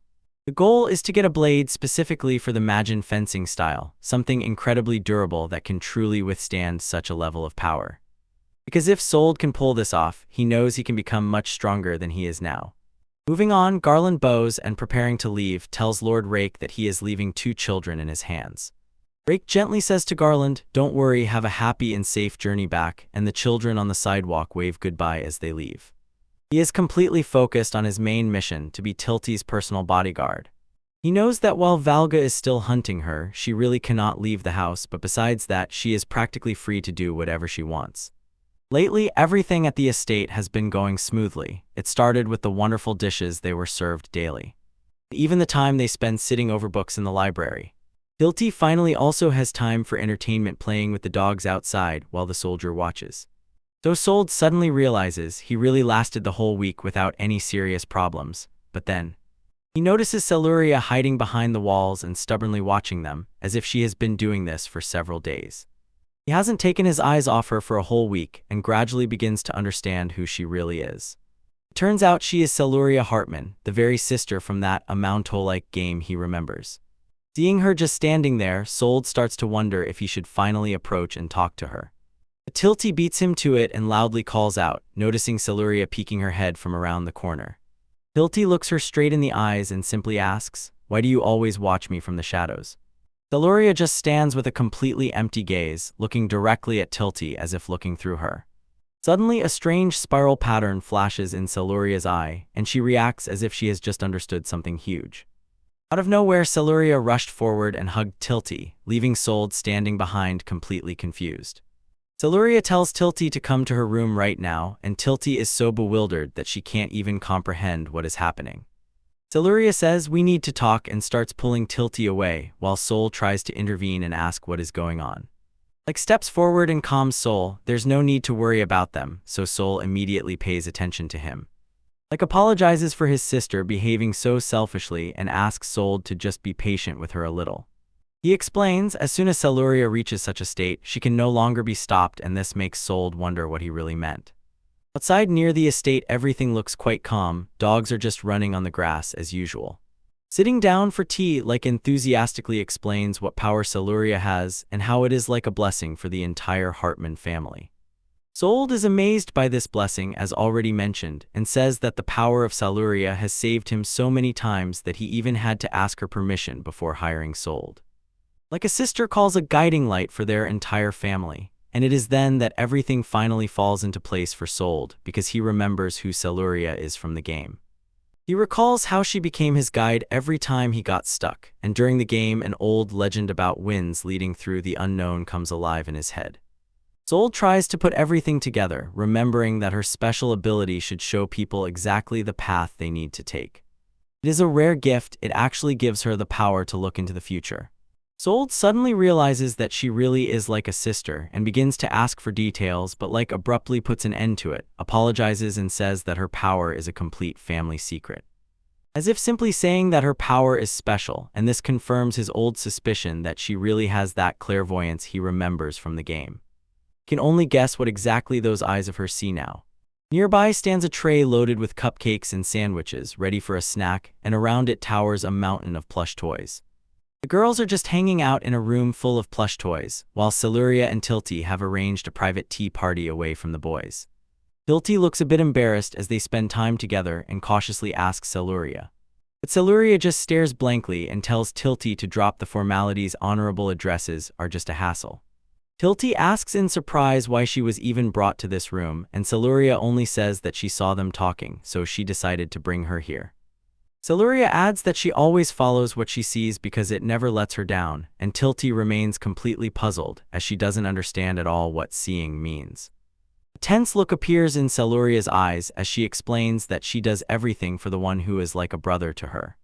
The two of them just sit among all these plush toys, quietly sharing a moment together. Celuria asks if Tilty is on her side, and Tilty wonders, does that mean they are officially friends now? Celuria breaks into a huge, sincere smile and talks about how much she truly loves her older brother, which makes Tilty look away, barely confessing that she loves her brother's soul no less. Her expression becomes a bit sadder, and she says that actually everything she does only causes him a lot of trouble. Tilty looks at her and says that she also wants to help her older brother just like Celuria helps hers. And Celuria simply looks back. Her eyes are surprisingly clear and focused. Celuria tells her that everything is fine, one just needs to have willpower, and she will be able to accomplish it, so Tilty wonders if everything depends only on her feelings. Tilty suddenly realized that she once wished for the same thing, and at that very moment her magic finally awakened. She was asking for strength to save her brother while the two girls sat there together. Celuria suddenly remembers how in childhood she was always daydreaming, and her older brother seemed to always be nearby. And since their parents were constantly busy, he was the one who took care of her and treated her with incredible kindness. Even when their parents died in a terrible accident, he held her tightly and promised to protect her and their home, no matter what. Celuria was glad he was near, but she really wanted to find a way to help him too, and then, at that moment, as soon as she whispered that wish, her special power finally awakened. These strange visions began to appear in her head out of nowhere, again and again. Just remember. Random fragments of the future pieces of what was supposed to happen, and all of them concerned the Hartman family. And one of those visions really saved them. A huge stone fell right where they were standing. It turned out that all these flashes of the future were the sole reason her brother remained alive, and Celuria admits she has no idea when her clairvoyance will work and what it will even show her. The only thing she knows for sure is that every person and every event she sees ultimately help her brother. That is why she dared to act then, sitting in her room full of plush toys. He asked Lake to go into the forest south of Gas to save the girl from the guy with the mohawk. Lake immediately recognized the name Dogger and told her he would handle it himself. There was nothing in her vision except a little girl and a man with a mohawk. But when the moment finally came, Sold was also nearby, and that changed everything. Celuria sits in her room among the toys and with a sparkle in her eyes tells Tilty how she can see the shape of the soul. Tilty just looks and says that only she can truly make such decisions for her brother. He stands alone, looking at the lights and wondering if these new people are really friends or just more enemies to deal with. The next morning, the sun rose over the Hartman estate. While Sold and Tilty walk the corridors, Tilty says she still hasn't seen Celuria nearby. She is completely confused. Celuria told her that her powers do not allow her to see the Sold ones at all. Sold freezes and thoughtfully wonders how her magic works, especially this clairvoyance of hers, and this. Finally, it dawns on him that for some reason Celuria actually cannot see what awaits him in the future. Before he could understand this, the guard suddenly shouted, calling the princess, and both children jumped up. Sold asks what the matter is, and the guard panikedly says that Lady Celuria has completely disappeared. One of the senior guards looks completely panicked and says that all the vassals without exception are now outside searching for the princess. Tilty calls her brother, and Sold approaches and promises that the two of them will also help in the search. In the manor's courtyard, guards run everywhere and shout as the search for Celuria becomes increasingly tense. But high up at the very edge of the roof, Celuria stands alone and thinks about what kind of future she saw. Before, she was always led on the right path, but now she is clearly nervous about what lies ahead. She slowly moves her boot closer to the edge, convinced that this moment is the one she was destined to see. Standing at the highest point of the mansion, she gazes into the clouds and the wind begins to rise. Suddenly she jumps off the edge, spreading her arms, whispering to herself that she will just do everything she can. When she falls, she simply closes her eyes and surrenders to it, as if completely calm about the fall until, out of nowhere on the roof, a soul appeared and grabbed her by the hand, stopping the fall at the last moment before it got really bad. Sold shouts Celuria's name, grabs her, and completely panicked asks, "What are you doing?" Celuria just looks at him with an empty, confused expression. She doesn't understand why he is here at all. She feels that vision again, how she was falling through the sky, completely alone, because in the future she saw Sold was nowhere nearby to help her. She tells him that she was just following her vision, which she leaves him completely bewildered. She explains that in every single version of the future she has ever seen, the only way to truly save her brother is to make that jump. Sold is completely stunned, barely able to utter even a word, being below like a guard or losing his mind, desperately shouting it to warn Look, because he is still hanging on the edge, and Sold sharply tells her, "If something happened to you, I would be completely broken." They stand together on the roof. Sold looks irritated, and Celuria just gazes into the distance. But she only insists even more stubbornly that she will do everything necessary for the right future to truly come. Standing on the high roof, Sold shouts, demanding to know what she even means by the right future. He continues, asking if she really believes that for the sake of some path destined by fate, he is expected to just sit and watch as those he loves sink into despair or go to a tragic end. Celuria does not utter a word. She just stands, and tears flow down her face as the soldier loudly shouts that under no circumstances will he accept anything like that. He tightly squeezes her hand and says that the future is not predetermined. You build it yourself at this moment. Celuria's eyes open wide. She was clearly shocked by his words because for Sold, everything finally fell into place, and he understood why her visions never showed his future.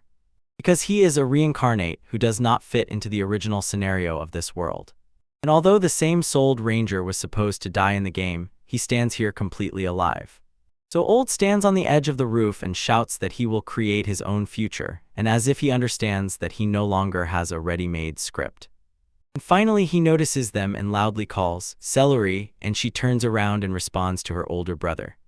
He rushed to her and hugged her tightly. It was visible how he sighed with relief. She is safe and sound. Like casts a glance downward and calls her a fool for such recklessness, but it is clear he is just worried about her. Siluria simply remains silent, pressing herself in the embrace, tears still rolling down her face. Finally, she found her voice and told her brother that she is sorry for everything that happened. Like turned his gaze to the boy and told Soul that he is sincerely grateful to him. He admits he really heard every word of that conversation between Soul and Siluria earlier. Like agrees with him and says that the future really is something they will have to create with their own hands here and now. He decides to take a big step here and now. He offers Soul and official places with the Hartman family, no longer just a student. Soul raised his gaze, pure admiration shone on his face as he rushed. He extends his hand to shake Like says that now they should just call him Reich, and Soul happily agrees while Siluria gently watches their rapprochement. Like looks at him with sincere respect and tells Soul that he is the savior of his sister and their entire home. Soul just stands with a proud smile, savoring this moment while. Meanwhile, one of the knights rushes here, shouting about the young lord, and Like tells him to calm down. Siluria is safe, and he just sighs with relief that she is all right. But the night is not over yet. He says there is another problem. A rift suddenly opened in the southern forest. Like and Soul froze in place, and Like loudly exclaimed in complete shock at this news. The mood instantly changes. The light takes on a piercing gaze, as if saying the day has finally come. Soul begins to panic, asking if it is really a rift, and mentally repeats to himself that it is exactly like in the game. Like confirms that everything has turned into chaos, explaining that a portal to the demon world has just opened. The sky literally split open, and the knight screamed that a flare is starting from the magical dimension, a rift that. He instantly recognizes what was sold. Looking at the crack in the sky, he realizes this is the huge opportunity he needs to. Finally, he makes his move. He recalls how Frey said that the magical dimension is a world of beasts and pure energy, which the only place where magical ore can become so powerful that it can hold any spell. These ores are magical stones, which he was sold later because he knows he must get the magical stone sword in his hands if he wants to have the power that truly matters. For him, the sword is the only way to protect the people he loves. And he is ready to do whatever it takes to ensure Tilty a better future. Looking back at the rift at that very moment, a huge hole into the magical dimension stands there like an open wound of the world. It is essentially. This is a completely different world. It literally boils with mana, the source of all magical power, creating this entirely unique and dangerous ecosystem that does not obey any rules of the human world. In this world, all wild beasts and plants feed entirely on mana. It turns out that moderate portions of mana simply turn into magical power. In usual doses, it doesn't even affect people. But as soon as mana levels cross the threshold that the body can still endure, a fierce dizziness and nausea set in, which will only get worse in the worst case. Such an amount of mana can kill. Like notes that according to reports, the mana concentration in this particular magical dimension is simply off the charts. To ensure no one risks mana poisoning, he decides that only he and elite representatives with a large mana reserve will go there. Like returns to his team and asks Zweig and Audrey if they are ready to move, and they shout that everything is ready while Zweig smiles widely and tells the young gentleman that he will cover his back. Audrey steps forward with full dedication and proclaims that his entire life belongs to House Hartman. Finally, under the same watchful gaze as Tella's, he hands over the estate into his hands, and the commander tells him not to worry about anything. Sold carefully looks at the numbers in this area, checking the levels of magical power and concentration of magic.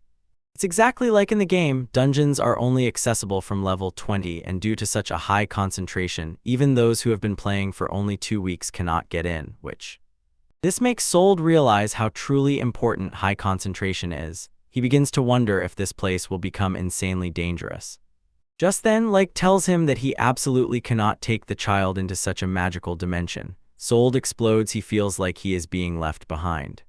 But he suddenly stops and says that this is just what he usually says to the child. Sold just stands there completely confused, and he glances at the team and says that Sold is definitely not like other children, then looks for backup from his comrades.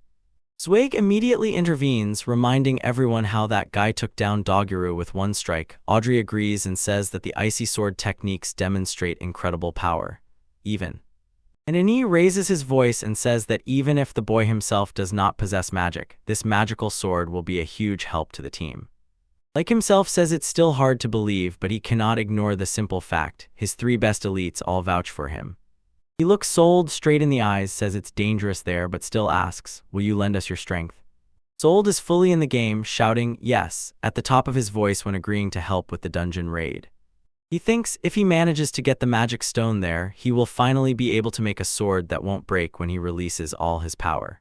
But before they set off, he turns to Tilty and calls her by name, visibly a little nervous about leaving her. She just looks at him with such a calm, gentle smile on her face. Tilty tells him not to worry about her while he's gone, and this completely caught Sold by surprise. She says that Saluria and others will be nearby to protect her, and Saluria simply shows a peace sign. Sold pulled Tilty into an embrace and assured her that he definitely won't lose, he has a promise to fulfill. The whole squad watches and Tilty resolutely tells him, "While you are away, I will work myself to become stronger." And they both just stand there for a moment, smiling and trusting each other. Finally, Tilty, Saluria, and everyone else wave goodbye to the group as they head into the magical dimension. The team is all fired up and ready to go, with Sold and the knights setting off. A horse-drawn carriage leaves the city of Gast behind and slowly heads towards the southern forest. As the group makes their way deeper into the dense, overgrown forest, the path becomes truly difficult. As they walk, Sold looks around and, as if not quite sure, asks if this happens often. But he also admits that this is his first time and says that the demonic dimension is just some random chaos. He adds that these rifts appear completely randomly and just keep expanding. As soon as the openings appear, all sorts of terrible magical monsters pour out from there. If they just leave it as it is, the whole area will turn into a dump and everyone living there will be in trouble. Though they really have no choice, they need to close the rift before things get much worse. Says that this rift appeared right in the middle of his family's territory. He doesn't stop talking as he walks, explaining that if this rift ruins everything, his family will suffer. And since the opposition definitely won't leave this unanswered, Sold can't help but ask, does he mean Walter de Vihib? Confirms this, saying that Walter will definitely try to ruin Hartmann's name for bringing danger to the city. He does it mostly just to say that they are no longer fit to govern the city of Gast. Passing by the waterfall, one of them remarks, although these demonic dimensions are a constant hassle, they have one advantage. And here is a crazy amount of rare resources that they can find inside. He enthusiastically talks about special plants, monster materials, and ores that no one in the human world can extract. It is so profitable that some nobles even pray for these rifts to open just to get rich.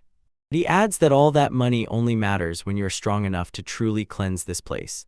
Just at that moment, several guards notice them, shouting that they have supposedly been waiting for a long time and immediately lead them forward. Finally, the group reaches a huge jagged crevice hanging in the air that marks the entrance to the demonic dimension. Sold glanced around, felt a strange premonition, and asked if this was really the place he was thinking of. One of the knights smiled and replied, "Exactly. This is the very place where not long ago they sold a dog, forced it to fight, and beat it cruelly. The energy around the rift is heavy, like a huge maw about to swallow them whole." Sold cannot shake the feeling that something is wrong and keeps wondering if the appearance of the rift here is really just a coincidence. And he still says that they really received messages about the dog or about its frozen body which disappeared from here itself. Mabrib confirms this. He says that when some soldiers came to check, the body was already gone and instead some kind of mad fissure opened. Zweig tries to stay calm, says not to worry, Dogra is definitely dead, and asks Saul to back her up. The soldier says that everyone saw how it happened, but unsurprisingly Walter probably sent someone to take the body to cover up the traces.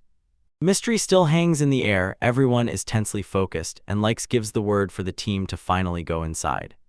Screams, finally time to end the demonic dimension, and the whole team burst out with a loud, joyful scream as they head into the rift. In the mansion, Saluria asks Tilty about that dark power she mentioned, and Tilty says, since childhood her magic rebelled every time she got sad. Her mother called it the power of darkness, which, honestly, it sounds pretty scary because Tilty says she can't control it and usually just loses consciousness when it starts. Takes over, she looks away and says she is sure her strange power just brings misfortune. Everyone she really cares about. Saluria looked at her for just a moment, then told her, this power itself is not evil, evil are the people who decide how to use it.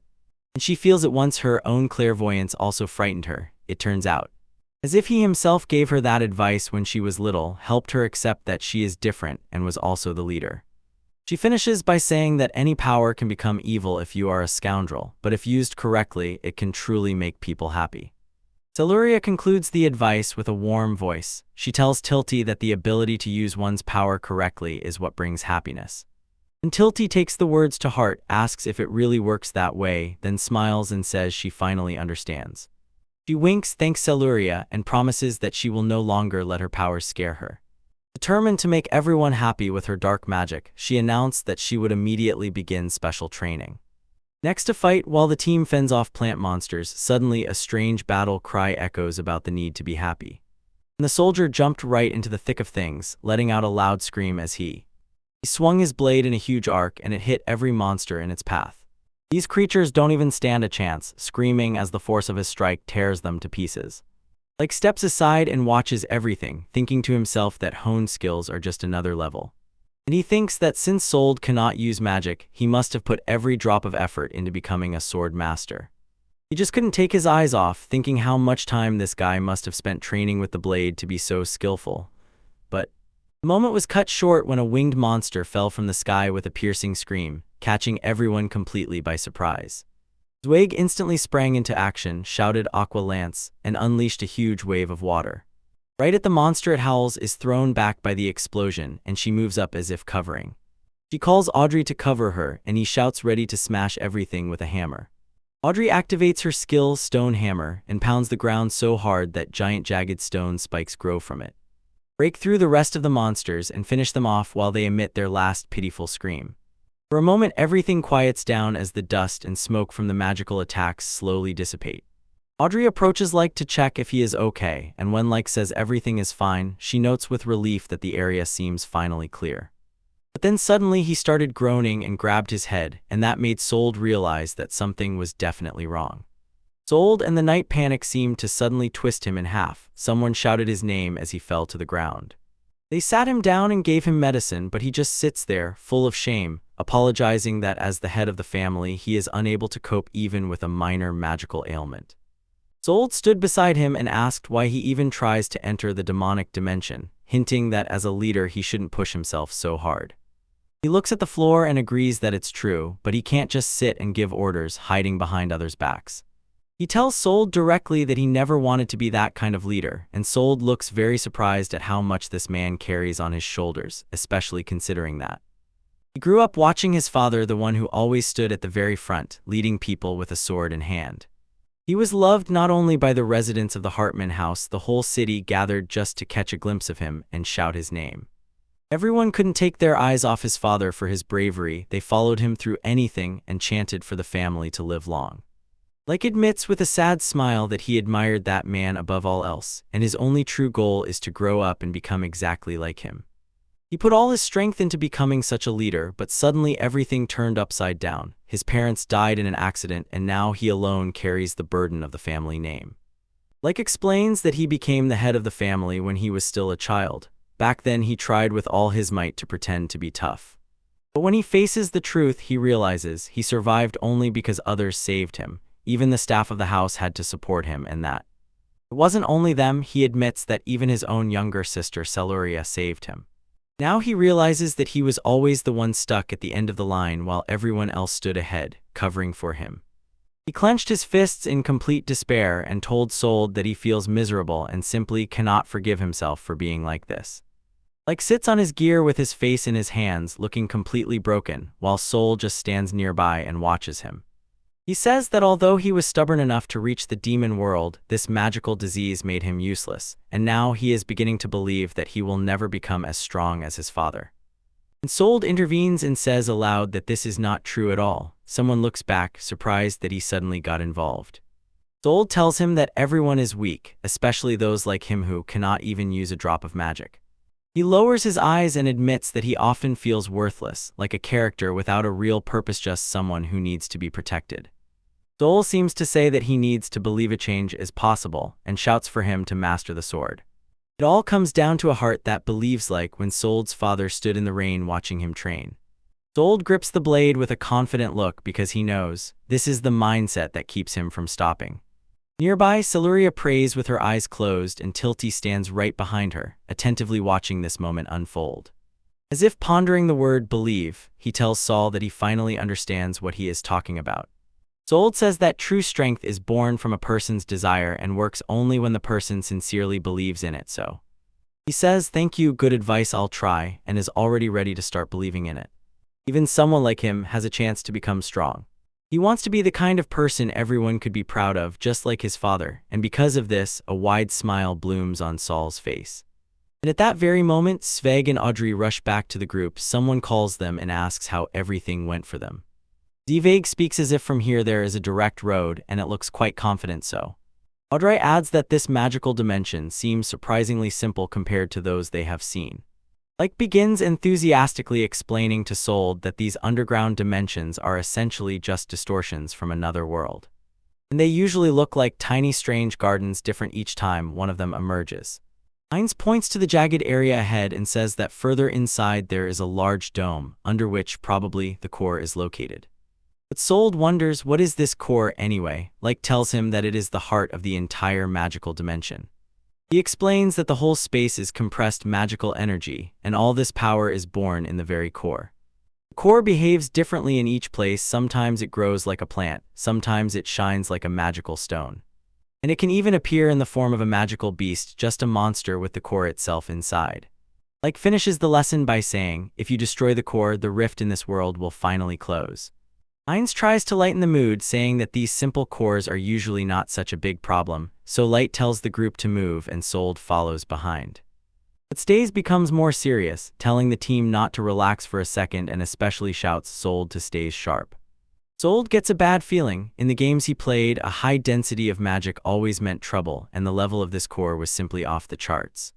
The whole place is chaos of swirling white energy and jagged edges as they move deeper into this distortion, reaching a huge open space where the group looks like tiny dots against the backdrop of giant rift walls. Audrey scans the empty space and says she sees nothing resembling a core anywhere. Like nods and says there are no signs of magical beasts here either, but Sold begins to feel that something is wrong. His eyes widen, he realizes the danger is coming from another direction and shouts to everyone, "Look up." Everyone freezes in place, raising their eyes in complete shock as a huge shadow begins to fall on them. Zweig couldn't even find the words until Einstein jumped up and shouted that they were probably joking about the size of that thing flying at them. Like falls to the ground, completely scared, and barely utters that what is in front of them is. The monster was so huge that soldiers and knights next to its massive wings and tail looked like tiny insects. It is a three-eyed black dragon, and it lets out a roar that shakes everything around. Zweig suddenly realizes that this is the very legendary dragon from the tales, and Ains shouts that in front of them is a real black dragon. He starts to panic, sweats like crazy, and asks how he can possibly defeat the core, which actually turns out to be a giant monster. "Thank you very much." But Sold steps forward with his sword ready, as if saying that they just need to believe in him. The child looks completely focused, as if swearing that no matter what the enemy is, they will win. His voice echoes in the cave as he tells the whole group that they will not lose this battle. Sold straightens his blade and takes the perfect stance, looking ready for anything. And Zweig says that the guy is right and Einstein supports him. If the dragon really is the core, they just need to do it. The black dragon does not retreat and lets out a roar from its chest that shakes the entire cave. Someone tries to tell that creature to wait, but it is clearly not in the mood for conversation. It opens its maw wide and simply floods everything around with a huge wave of dark flame. They stood side by side at night fighting the unbearable heat. They were completely stuck when the fire was advancing so. The voice summoned a water wall to block the explosion, and a huge splash of magic struck the fire. Sold shouted to Zweig, the one holding the shield, "Cannot believe how strong these flames really are." Zweig feels that her magic is about to run out and tells the boy that she won't be able to hold it much longer. This causes a shout everyone back because the dragon is preparing to strike again. His soul just looks irritated. It is tired of waiting and is already preparing to make its move. He lets out a loud scream as the whole room explodes in chaos of fire and magic. The dragon raised its head in complete shock when a huge blow struck it. It did not see it at all, and beep. Dazzling light floods everything around, and the blow hits the beast right in the head. Sold realizes that this is no longer just about Tilty. Finally, he understood the real trick of how to use his power, so we shout that he does it for the sake of friends, and in one lightning flash he releases his water wolf technique. The knights just go crazy over his magical ice sword, and I still can't believe that guy froze an entire dragon. The monster froze like a statue in a thick layer of ice, completely immobilized for now. They just stand and watch, thinking about how crazy the power of this guy is. He gets stuck in his own head and admits he was so scared that his body just wouldn't obey. Like clenches his fist until it trembles and feels simply miserable. He is the only one who froze. But Sold shouted that they were not finished yet, holding his defense up and preparing for the next round. Sold, looking at the massive ice block, held his breath and asked if the black dragon was still alive, and just then, the monster breaks the ice into 1,000,000 shards. He rises to full height and lets out a roar that shakes everything around while the roar tears through the air. It awakens and bears rows of sharp teeth. The dragon squinted and sternly glanced at them, shook his head, and finally shook off the rest of the frost. Seeing the beast aiming to strike, one of the night calls summoned a stone wall. A huge stone barrier thunderously took its place, holding. The group has been hidden for now. Audrey says they can stay out of sight for a bit, but he insists they have no chance of winning.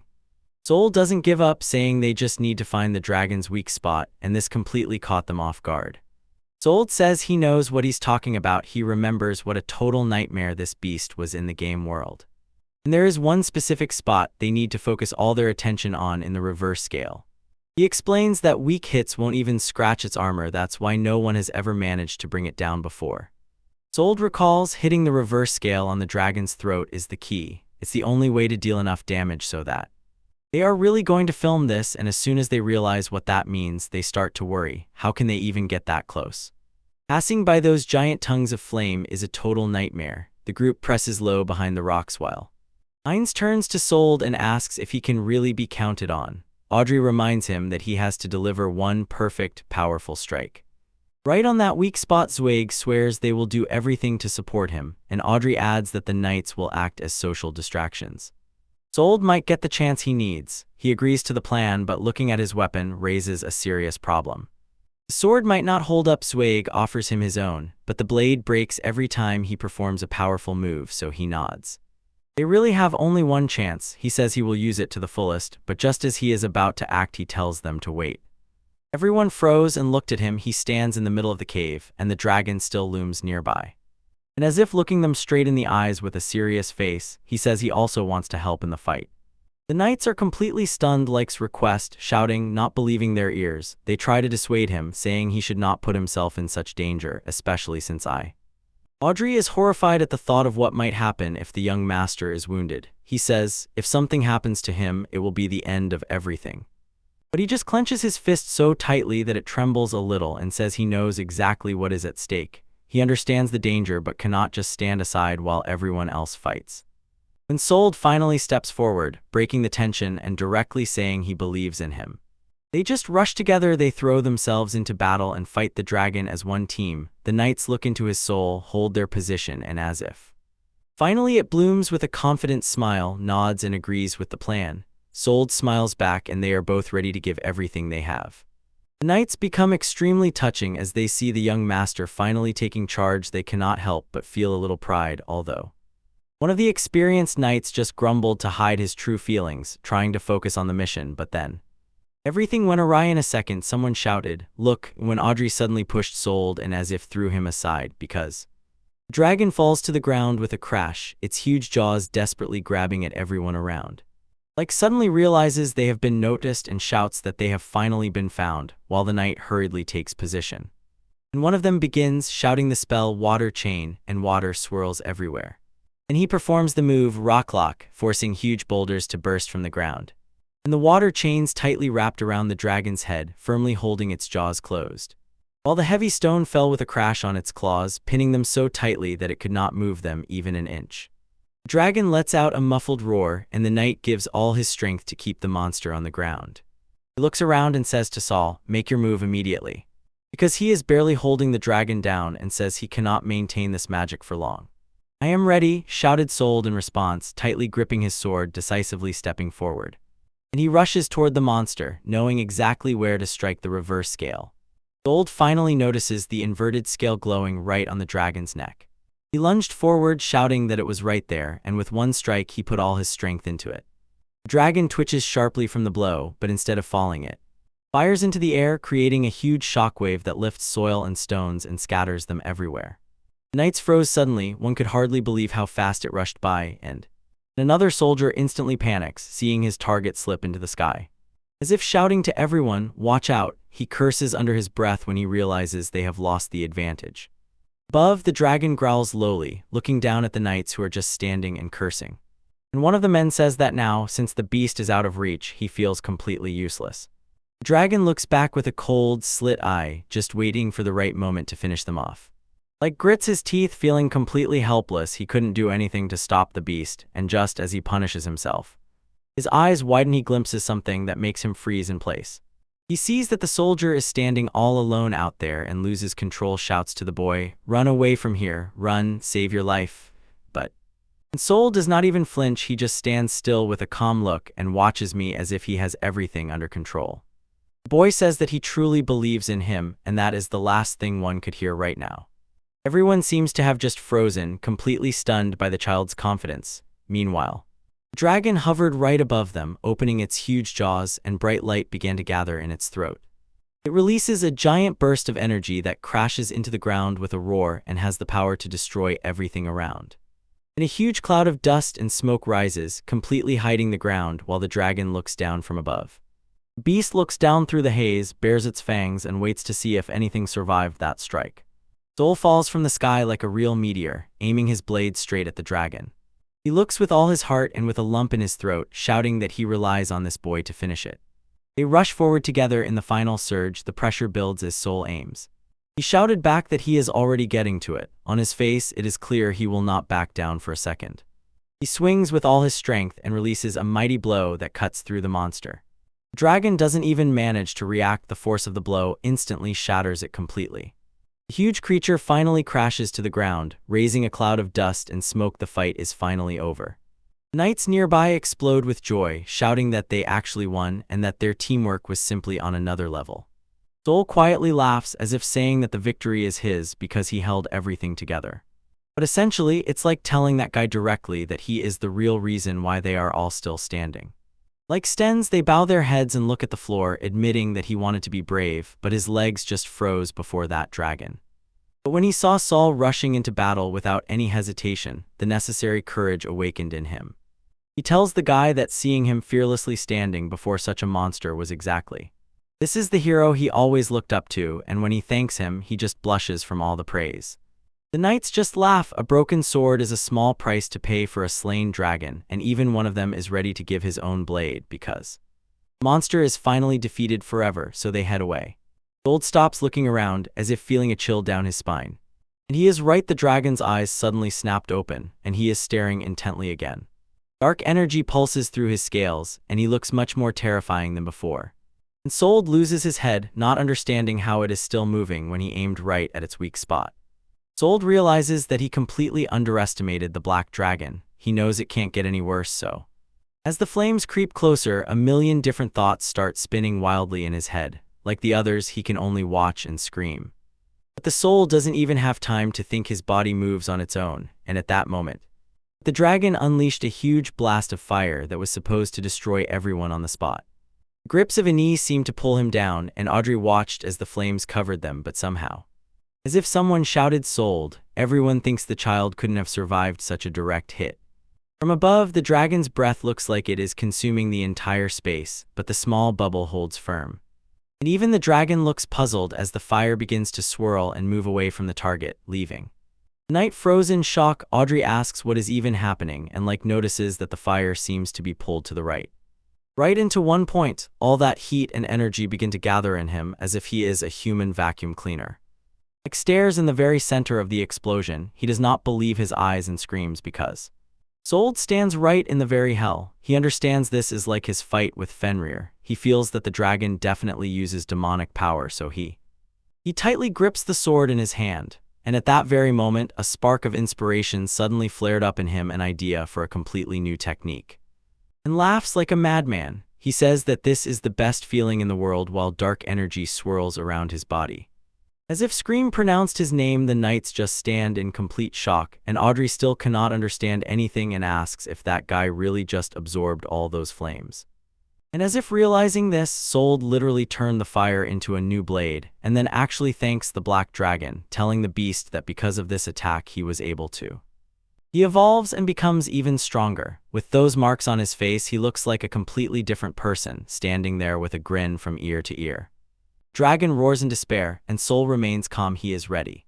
Like in his knights just froze from what they saw, and like wonders what kind of crazy power is hidden here. No one could have turned dragon breath into a sword like that. Soul just cast a calm glance. Now he is fully focused and ready to show everyone what his god demon style is really capable of. Soul stands with those dark spots on his face, feels the power, and says that he is finally beginning to understand how to activate this new ability. He explained that first he must take a certain stance and then directly face the enemy's attack, but while he is thinking about this, he understands simply receiving a blow is not enough for it to work. There is a deeper mental side to it. Because he knows he must have the determination to protect himself and everyone he loves, he does not retreat. Like the dragon again releases a huge burst of energy flying straight at him. The entire area explodes with a powerful blast, and everything is flooded with a blinding flash. As if completely losing his mind, he screams Soul's name, thinking the child has just been vaporized. But the Soul is still focused, and he realizes that there is something more in this power, as if a demon god itself lives deep within his body. He calls the technique Ice Wolf Flash, explaining that the sword now carries an icy blade that freezes everything it touches. As if the sword is soaked with ice, but within his own body lives an instinct that truly hunts prey. Soul feels a new power awakening within him, and thinks about what really hides in his sword, as if wolf speed has settled in his body. His eyes become sharp, and he is ready to leap from the sky to strike. Suddenly he realizes, in his hands is the very blade of the black dragon's flame. He rushed forward, calling the dragon of luck the black dragon Fire Wings. He burst out with a deafening scream, and his whole body flared into a fiery ribbon, like a real dragon, cutting through the sky at a furious speed and leaving a trail behind. Dragon sees it coming but is too slow to react, and so Soul shouts at the monster to devour its flames. He bursts into the dragon's neck with all his strength. A giant pillar of fire exploded upward, throwing the dragon's head back and completely destroying everything around. As if at night they just go crazy with excitement and shout as loud as they can because the Soul blade completely broke off near the hilt. He truly gave everything in the final strike, leaving him standing in the middle of that smoke, clenching his fist and joyfully celebrating the great victory. The black dragon, the heart of this entire demonic dimension, finally begins to burn into oblivion, and when dust settled and the whole group just stands, catching their breath, Soul glances at Like with a huge smile, and Like just stands there completely stunned by the child's power. When the dragon disappears, a huge magical stone remains in its place, glowing brightly right in front of them. Audrey asks how much something so huge could possibly cost, and Ein replies, it would easily sell for at least $1 billion. Soul sells the stairs near the giant magical stone and realizes that with such a find, he will truly be able to. He knows he will finally create the sword he has long planned. Soul imagines how happy Tilty will be because of this gift and asks her to just wait. Meanwhile, in the Hartman estate, all eyes are on Tilty, who now, straining her last strength, barely holding back a groan of pain as she tries to tame the huge vortex of dark energy. Siluria encourages her, and Tilty just grumbled. She puts all the control she has into it. Siluria says she is almost succeeding, but suddenly, Tilty finally reaches her limit and, gasping, grabs for air. Watching as the dark force she tried to shape simply crumbles into a pile of tiny pieces. She falls to her knees, breathing heavily and hating that she failed again, so Siluria tries. He tried to persuade her to take at least a little break. She has been training for an eternity, but Tilty just raised her head and said she will not stop. Her older brother gives all his strength, and she has to keep up with him. Siluria tells Tilty that she is too stubborn in her training. Tilty just laughs in response and says she is sorry that she is like that, but then a powerful explosion shook the entire building. Siluria howled, the walls trembled, and dust fell from everywhere. Siluria points to the window and says the noise came from outside, and Tilty just wonders, what is even happening here? Down in the garden, a huge cloud of smoke and debris completely covered the entrance where the gate once stood. Hartman's knights are scattered on the ground, barely able to groan, lying in the dirt. Commander Ini froze in shock, looking at the smoke, and whispered, "This is impossible. The one standing there should be dead." It turns out to be Dogra. He looks exactly like a monster, walking through the fire, and his hand is burning from the heat. On his face is a terrifying smile. He surveys the estate and asks where his target is hiding. Dag will call someone a damn brat and say that this time he will definitely kill them. He stretches out a burnt hand to grab another guard and boasts a strange bracelet studded with eyes. Brother Tilty stands in the middle of the wasteland, looking at the icebound body of Dogger and whispers to him that it is time to wake up. He says he will give him a dog or his face will remain frozen on a silent screen behind the ice. He stretches out his hand. He says he uses the power of darkness to fight darkness, and then the eerie bracelet studded with eyes suddenly clings to the puppy's wrist. Dagoa groans, hitting the ground, and Brother Tilty asks if he has finally returned to the living. Raising his gaze to his savior, Daga calls him master, and he is warned that this is his last chance.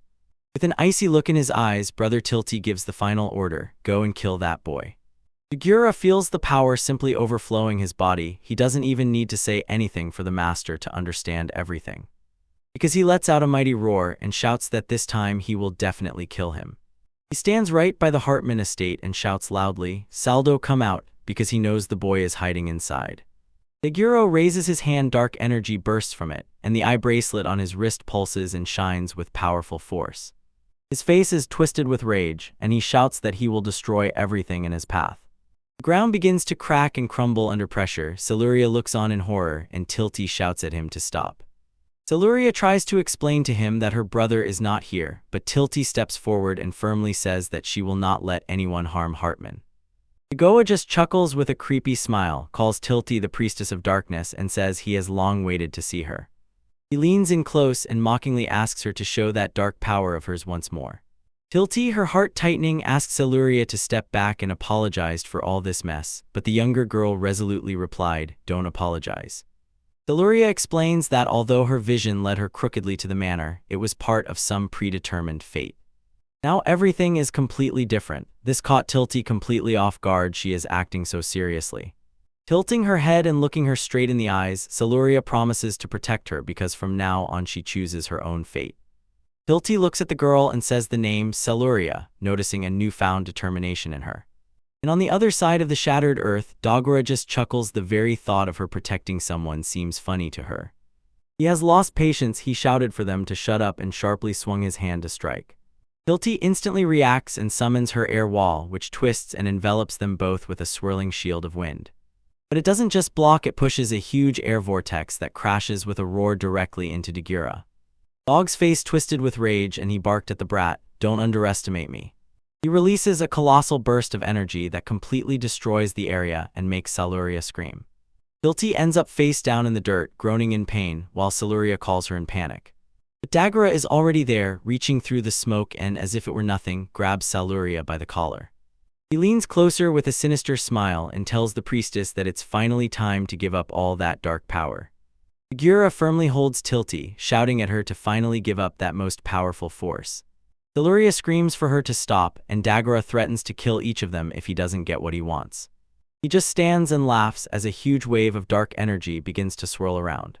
He completely loses his mind, drooling and obsessed with the feeling that the power of darkness has finally appeared. Siluria is trapped right in the vortex of the surge, screaming Tilty's name from the center of the chaos. Tilty looks back and sees a vision of her mother, who assures her that everything will be fine. This gives Tilty the needed push, and even with tears in her eyes, she tells herself she will manage. Siluria raised her eyes in complete shock, just staring at Tilty, while the whole atmosphere around began to change. Tilty stands her ground and says she is no longer afraid of the dark, because now she will be the one in control. Dark energy responds to her, bursting from the ground in huge sharp waves around Siluria.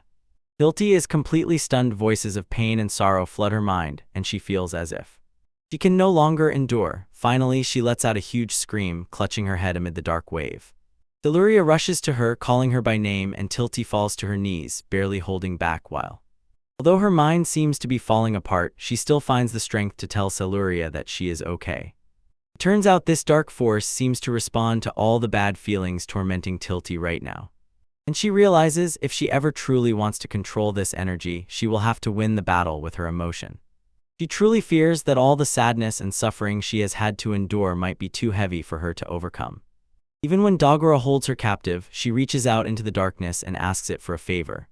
Tears rolled down her face. She begs this power not to turn into something that will only bring more suffering. Instead, she prays that it will turn into a power that can truly bring happiness to everyone.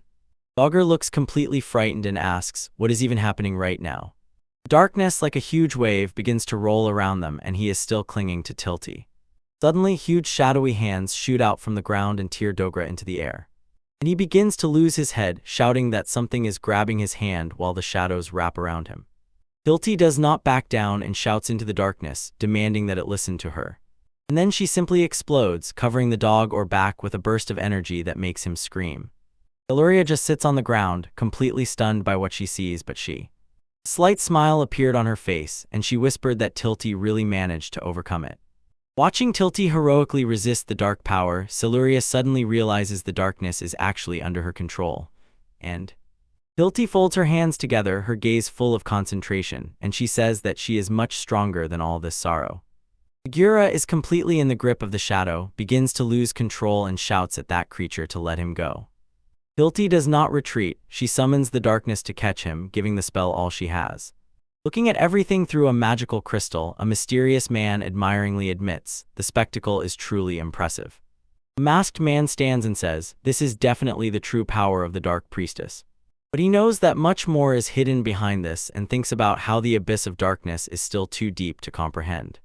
He just stared and uttered Tilty's name, as if expecting something else to happen now.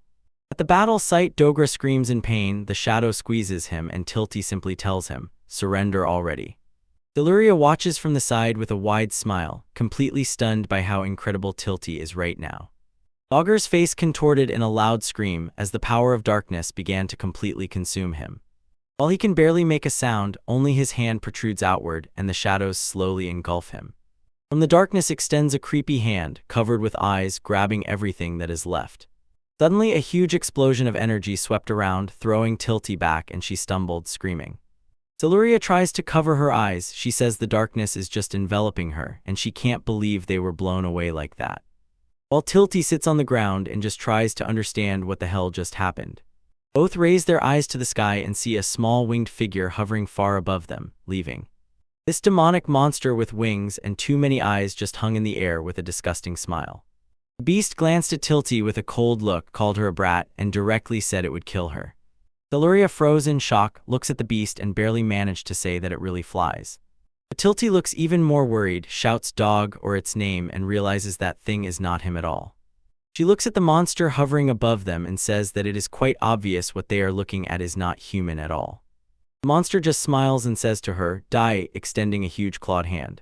While Siluria screams at the top of her lungs for Tilty to just get out of there.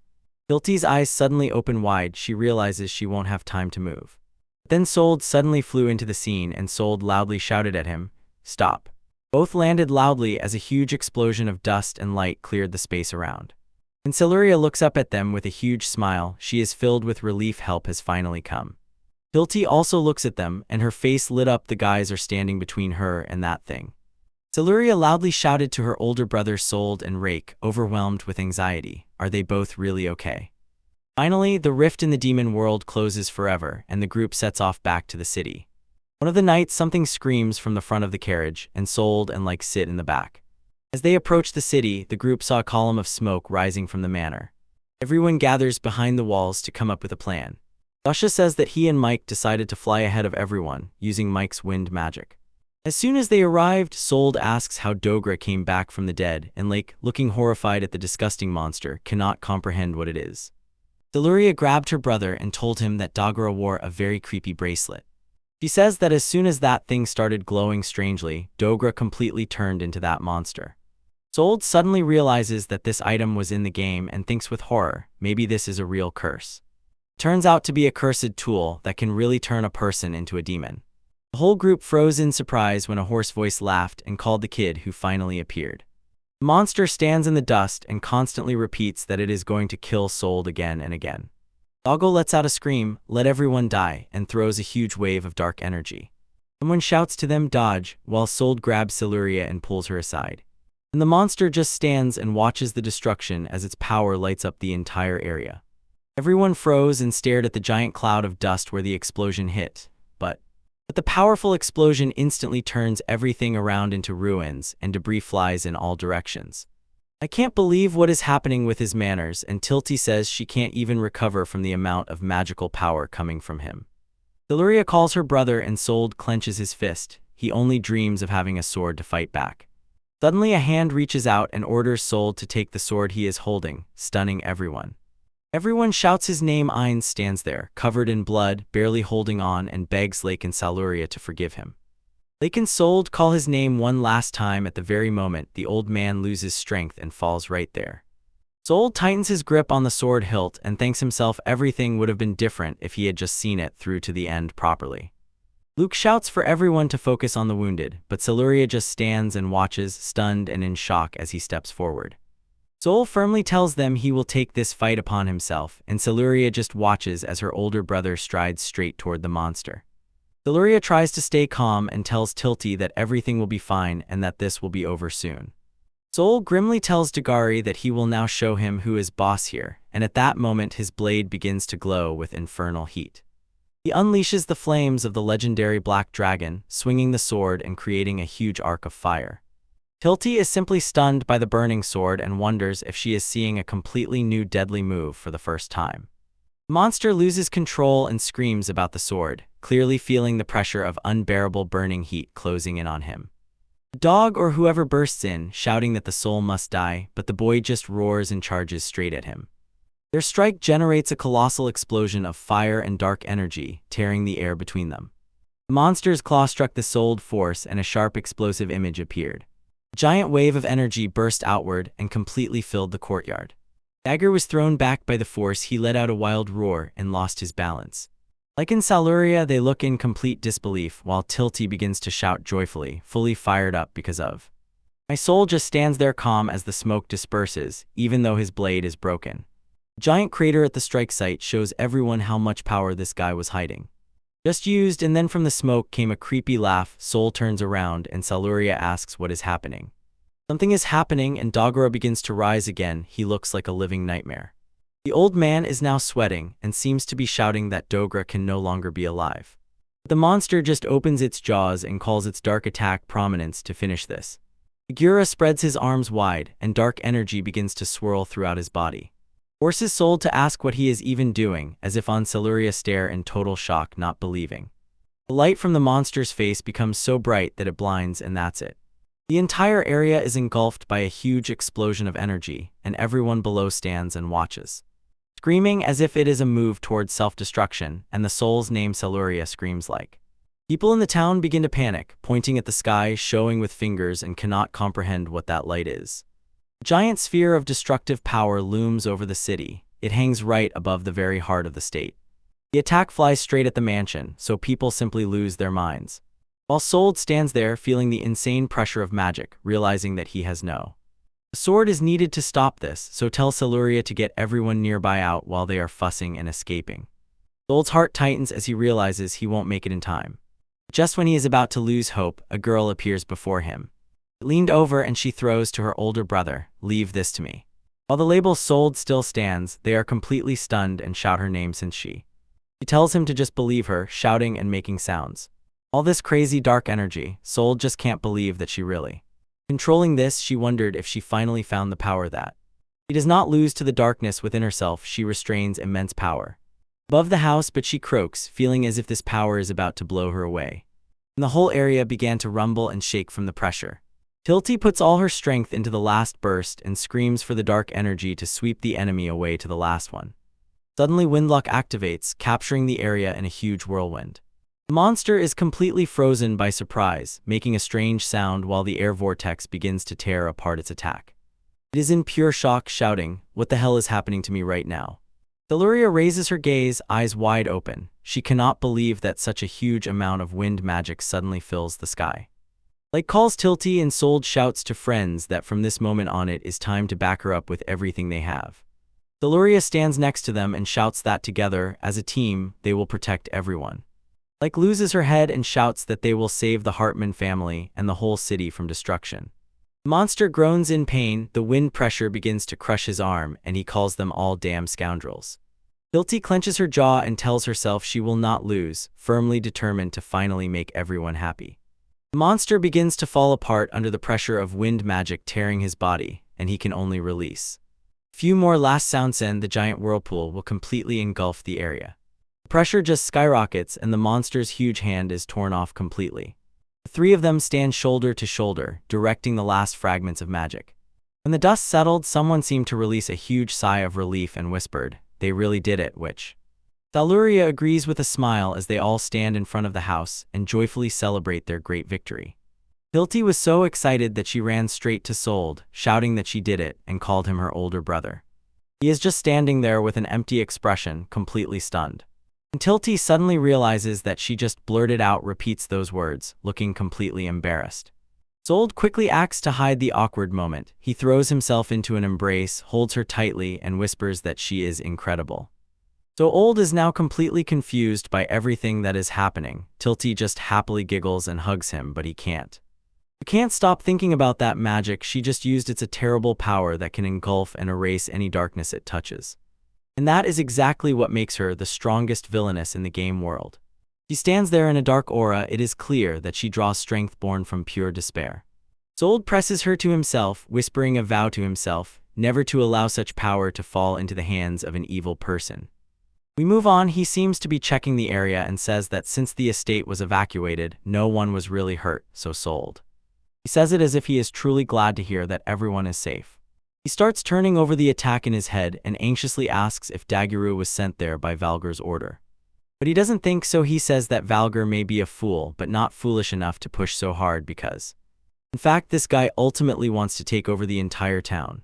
Like is noticeably worried, persistently explaining, if the townspeople find out that Valgur killed them, everyone will condemn him. He thinks that with 90 chance it was just a dog aura that arranged a personal massacre. He remembers the dog aura as a real monster, obsessed with killing Sold. When Sold intervenes, he says he is almost sure the cursed instrument that Saluria mentioned is the one that started this whole riot. Frey and Saluria watch as Like is completely stunned, repeating cursed instrument, as if he can't believe it. Sold continues to explain, it is a cursed piece of equipment that gives whoever wears it insane demonic power. He starts thinking back to his game knowledge, noting that it's a rare item usually only found in the magic dimension. It reminded him of an old document he once read. He says it stated, power is given, but the price for it is that evil consumes you. And Frey agrees with him. She says she noticed. Dagora's bracelet seemed terribly creepy and just overflowing with magic. The whole group stands together amid the ruins, and everyone is just amazed who could have given such a thing to someone like Dagora. Sold realizes that if it's not Valgur, then it must be it. They were called the Titans, a dark organization that quietly operated behind the scenes. Sold begins thinking about the Titans and can't get rid of the thought that their main goal all this time was to capture Hilti. This thought lies like a heavy burden, especially when he realizes that Dagora really could have killed each of them. He admits it's true, but still cannot comprehend what the Titans truly seek in the long term. And as soon as it became quiet, Saluria suddenly said that she was fine, and this definitely caught everyone by surprise. An iron determination flashed on her face. She shouts that she will not lose to guys like the Titans, and she herself is ready to fight. Soul just looks at her, but his thoughts immediately return to Hilti and the danger she found herself in like that. Someone bursts in and says that their power is real, and honestly watching was incredible. Frey laughs and says they did well, training for a whole 3 days, and Sold is completely shocked because he thought only 1 day had passed. He says they were supposed to stay in that devilish dimension for only 24 hours, but explains that time flows completely differently there. Finally, everything fell into place for Sold when he recalled his gaming knowledge. Spending a day in that dimension always means that 3 days pass in the real world. Like looks very charged, says that when Sold and Hilti work together, their team is now practically unbeatable. Sold looks at Hilti and thinks that her power is generally the strongest thing in the world. Here it is the legendary power of the main villain of the game, known to all as the power of despair. He begins to think about the dark fate of ruin that awaits her and grabs her by the shoulders while Saluria stands in amazement. Why her brother behaves so strangely, Sold groaned, feeling completely overwhelmed by thoughts of her fate. Hilti immediately notices and asks if everything is all right, because he suddenly seemed to have seen a ghost. Sold tries to pretend to be calm and says that he is fine, but Saluria feels something is clearly wrong here. Everything begins to blur before his eyes. At that moment he realizes that his head simply does not work properly anymore. Hilti looks at him with wide-open eyes, completely frightened for him. Like in Saluria, they both lose their heads and scream in shock, watching him start to collapse. Sold's legs give way and he falls to the ground with a dull thud, and 3 rush to help. Deluria stands frozen like a statue, watching everything happen right before her eyes. While Like already begins to scream, and Tilty looks like she is about to break down, both of them. Making their way into the middle of the yard, Celuria and Like shout his name as they run up to him. And later that night at the estate, everything finally begins to quiet down. When Bobo says that it is simply obvious mana exhaustion, she adds probably she just fainted because she used too much magic, and so it happened. He asks them not to panic, everything will be fine if he just rests well. Which leaves Like and Celuria standing by his bed, like two silent guards watching over his sleep. Like notices how strange it is that the soul even has mono depletion since he shouldn't be able to use magic, so. This crazy sword skill definitely has to be the reason. He honestly says he wonders how that guy manages to draw so much power. Celuria just stands there looking down at him and quietly calls her older brother. Sold lies unconscious with a towel on his head, and it turns out he collapsed from extreme overexertion from using that style, like the power of a demon god. The guy only learned all the details of what happened to him much later. And just as he was lying there, knights burst into the room loudly calling the young master and princess, and Sol was so far away he didn't even know. He lies on the floor. Zweigin, Audrey, and Rush run into the room in panic. They heard what happened and want to know if he is really okay. So he steps forward, calms everyone down, and says that Sol just needs a good rest. He will be back on his feet soon. Guard sighed with huge relief. Zweig is just glad he is safe, and Audrey asks everyone to pray for his speedy recovery. And then Zweig suddenly switches and says that they actually managed to retrieve that thing he asked for, and it seems like. Mike simply shows her a cool thumbs up and smiles as if he has everything under control. While Tilty stands with her jaw on the floor, trying to piece together what they actually found. Until she sees Zweig holding a huge glowing crystal. She asks if this is the same magic stone and he smiles. Yes, you are absolutely right. Adrian's wigs display the loot and passionately tell how they managed to take the magic stone after the black dragon fell. It turns out this is a huge jackpot, no less than $1 billion. Like decides to spend the money on repairing the city. After all, the stone officially belongs to him. Tilty just stands stunned and speechless, trying to comprehend the vast scale of all this. Until she finally comes to her senses and says as if she really has a request. Her sudden seriousness completely stunned the knights, especially Zweig, who looks truly surprised. It even seems to only blink confusedly, wondering what T might ask for now. Tilty just looks ahead, pure determination in her eyes. Let's move on. The rest of the town quietly sleeps under the starry sky. And in Frey's forge, she still does not sleep and tirelessly strikes the anvil with a hammer. Frey stops working, lifts her glasses, and looks with curiosity who could appear in the forge so late. She opened the door and saw Tilty with a cart, standing there and asking the girl what could have gone wrong. Tilty just smiles and reminds her of the promise they made, while Lake stands right behind her, looking very proud of himself. Frey's jaw dropped. She looks completely stunned by what is being shown to her. It turned out they brought that gigantic magical stone right into her shop, and she cannot believe her eyes. Tilty is glowing with excitement. She finally reached the Frey's place with the goods. Frey begins to sweat as it dawns on her. Tilty really brought all the magical stones they found, which... Tilty falls into a deep bow, begging Frey to use these stones to forge a special sword for her older brother. She becomes serious and explains that ordinary blades simply break. They cannot withstand his insane skill. And even when his equipment fails, he still fights to the last, giving everything to protect everyone. Tilty, bowing, continues pouring out her soul and says that he will keep going until he falls. But she knows if he really had a magical stone sword, he could finally fight without holding back. She understands that asking for this is like asking for something insanely expensive, but she still continues to beg Frey. While the rest of the team just stands and watches her, she puts all her strength into it to help her brother. Celuria looks depressed and says that the Tilty mansion is still half in ruins, and a lot of money is needed for its repair. But suddenly he gets such a look and he says that in the end everything is just a matter of money. Ainz and Audrey also speak up, reminding everyone that the sold sword saved many lives. It is included. And Celuria adds that without a doubt it will save many more people in the future. Tilty's eyes fill with tears. She understands that no money can ever replace such a value, like that. She turns to the blacksmith with a wide smile and says to her, "Use all the magical stones we brought." Sold truly deserves it. He showed everyone that he is worth the effort. And between Tilty's sincere desire and Rake's smart planning, finally everything started moving. Rake manages to shove a huge magical stone into Frey's hands, and right then the Hovalka looks around, says that the magic inside is just crazy, and this work will be a real challenge. Tilty looks into her eyes and begs to use that power to create a sword. Frey looks back at her and thinks about how Tilty looked so miserable when they first met compared to them. That stern expression on her face now is all because she is fighting for her older brother. She stroked Tilty's head and said, "Leave it to me," promising to forge the best sword anyone has ever seen. She adds with insistence, Tilty must tell Saldo to stop living his life in a dream. Tilty just smiles widely at her and says, "Thank you for everything." When she remembered, it became clear, Tilty had become much stronger while no one noticed. The next morning, the whole city gathers in the square to hear what happened. Lake stands on the stage next to Siluria and tells everyone that yesterday the villain Dogora attacked them, but now they can finally rest peacefully. He shouts at the top of his voice, "I killed Dogora," so loudly that everyone in the crowd heard the news. People just went crazy, joyfully shouting and praying, sighing with relief that the villain finally disappeared forever. They do not subside, chanting like and Siluria, celebrating the victory as if it were the best thing that ever happened to the city. Everyone shouts that he is a hero, wishes the Hartman family a long life, and Siluria just stands silently accepting it all. But he sharply turned his back to the crowd and said that he did not do it alone, because the person who really saved them was the one who stood up when Dogora attacked, and everything seemed completely hopeless. He says that before the attack, a furious demonic dimension opened, and they even had to deal with the legendary dragon.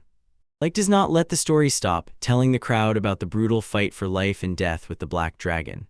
He even honestly admitted to them that at that time his feet simply stuck to the ground from fear. And then he tells everyone that there was a friend nearby who gave him the courage to finally take a step forward. And he tells about a boy who was smaller than him, did not even know a single spell but still unshakably believed in his path. He told how the boy took a sword and worked until he became strong. He never allowed difficulties to stop him because he is the true hero who really saved the town, and someone just points to him in front of the whole crowd, saying, "Thank you very much," and loudly shouts his name, introducing the son of the Ranger family, Sold Ranger. He raises his fist and says to everyone, "Let's give a round of applause to the guy who risked his life and is now resting." And the whole city goes wild. People chant for the soul of Lord and call him the hero of the town. They did not tire of encouraging the Ranger family, and Sold realized his speech just made him a legend. In the mountain house of Gallant, like any other day, he works in the field and has no idea that his fame is exploding, while his wife Marrow calls him to rest. Returning to the ceremony, he catches the wave and tells the crowd that Sold is not the only hero worth glorifying. He does everything so that everyone knows Sold's sister was nearby and fought side by side with him.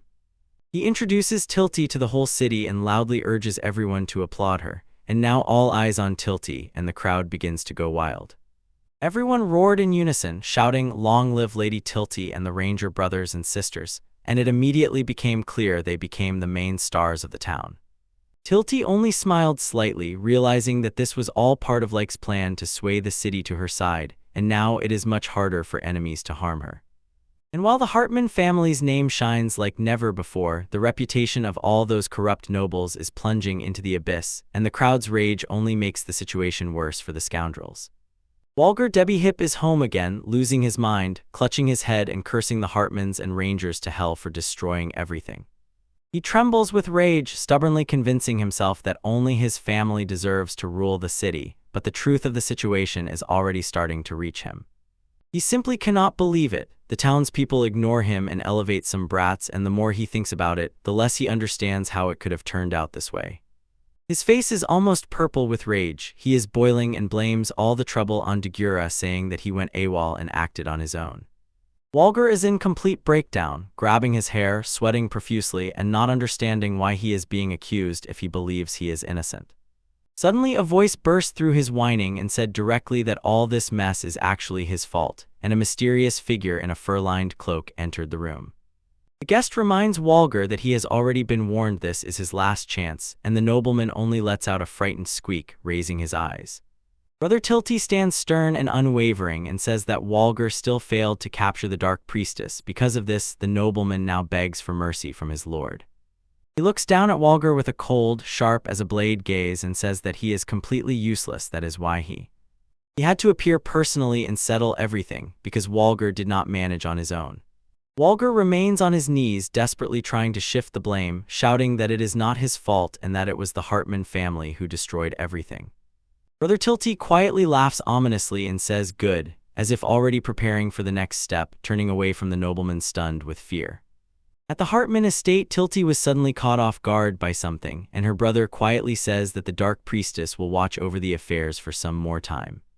Standing on the balcony, a man in a mask explains that the darkness is only growing and feeding on the emotions of all involved. The narrator says that the power of Saluria actually became much stronger during all that chaos with Dagyura.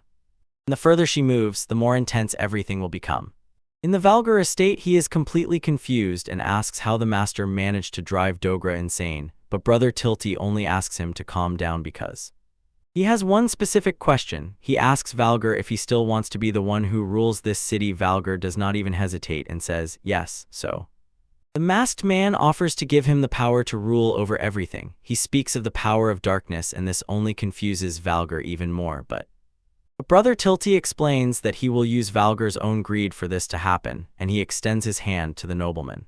And while he continues to talk about this dark power, Valgar panics and screams, calling for his master. This eerie mass of dark energy and eyes begins to take over everything, while a voice whispers to him that he must multiply this power, which leads to a terrible scream that echoed through the mansion walls. Outside the window, Brother Tilty watches and quietly understands. The soul of the young swordsman is the true key to Tilty's development. Brother Tilty stared into the distance, thinking about that swordsman ranger and how the power of his magical sword is frighteningly similar to darkness. He says they will soon learn the truth and quietly laughs, imagining what will happen in the next experiment. Returning home, Soul passed out and fell into bed. He says that when he finally woke up, he didn't even notice that a new trouble had already begun. He is just lying with his eyes closed, helplessly recalling that he had absolutely no chance to know what would happen next. In the blacksmith's workshop, the light is still burning late at night, and you can hear the hammer striking the metal. Inside, Frey works tirelessly, muttering about how stubborn this magical stone is, but she does not give up. She raises the hammer up and challenges the stone, come on, because she is determined to forge it no matter what and with. In her eyes is wild determination. She swears to turn it into the best sword ever made. While Sold sleeps peacefully, Frey's voice rings out with a promise, just wait and see what I am up to. 3 days have passed since they overthrew Dogger, and Tilty and Saluria stand there looking quite serious.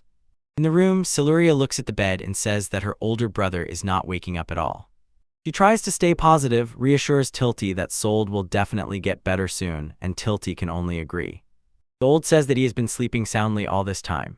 He did not even suspect at that very moment a completely new threat was sneaking up on them. Zweig bursts into the room, shouting that the young master is calling both of them right now.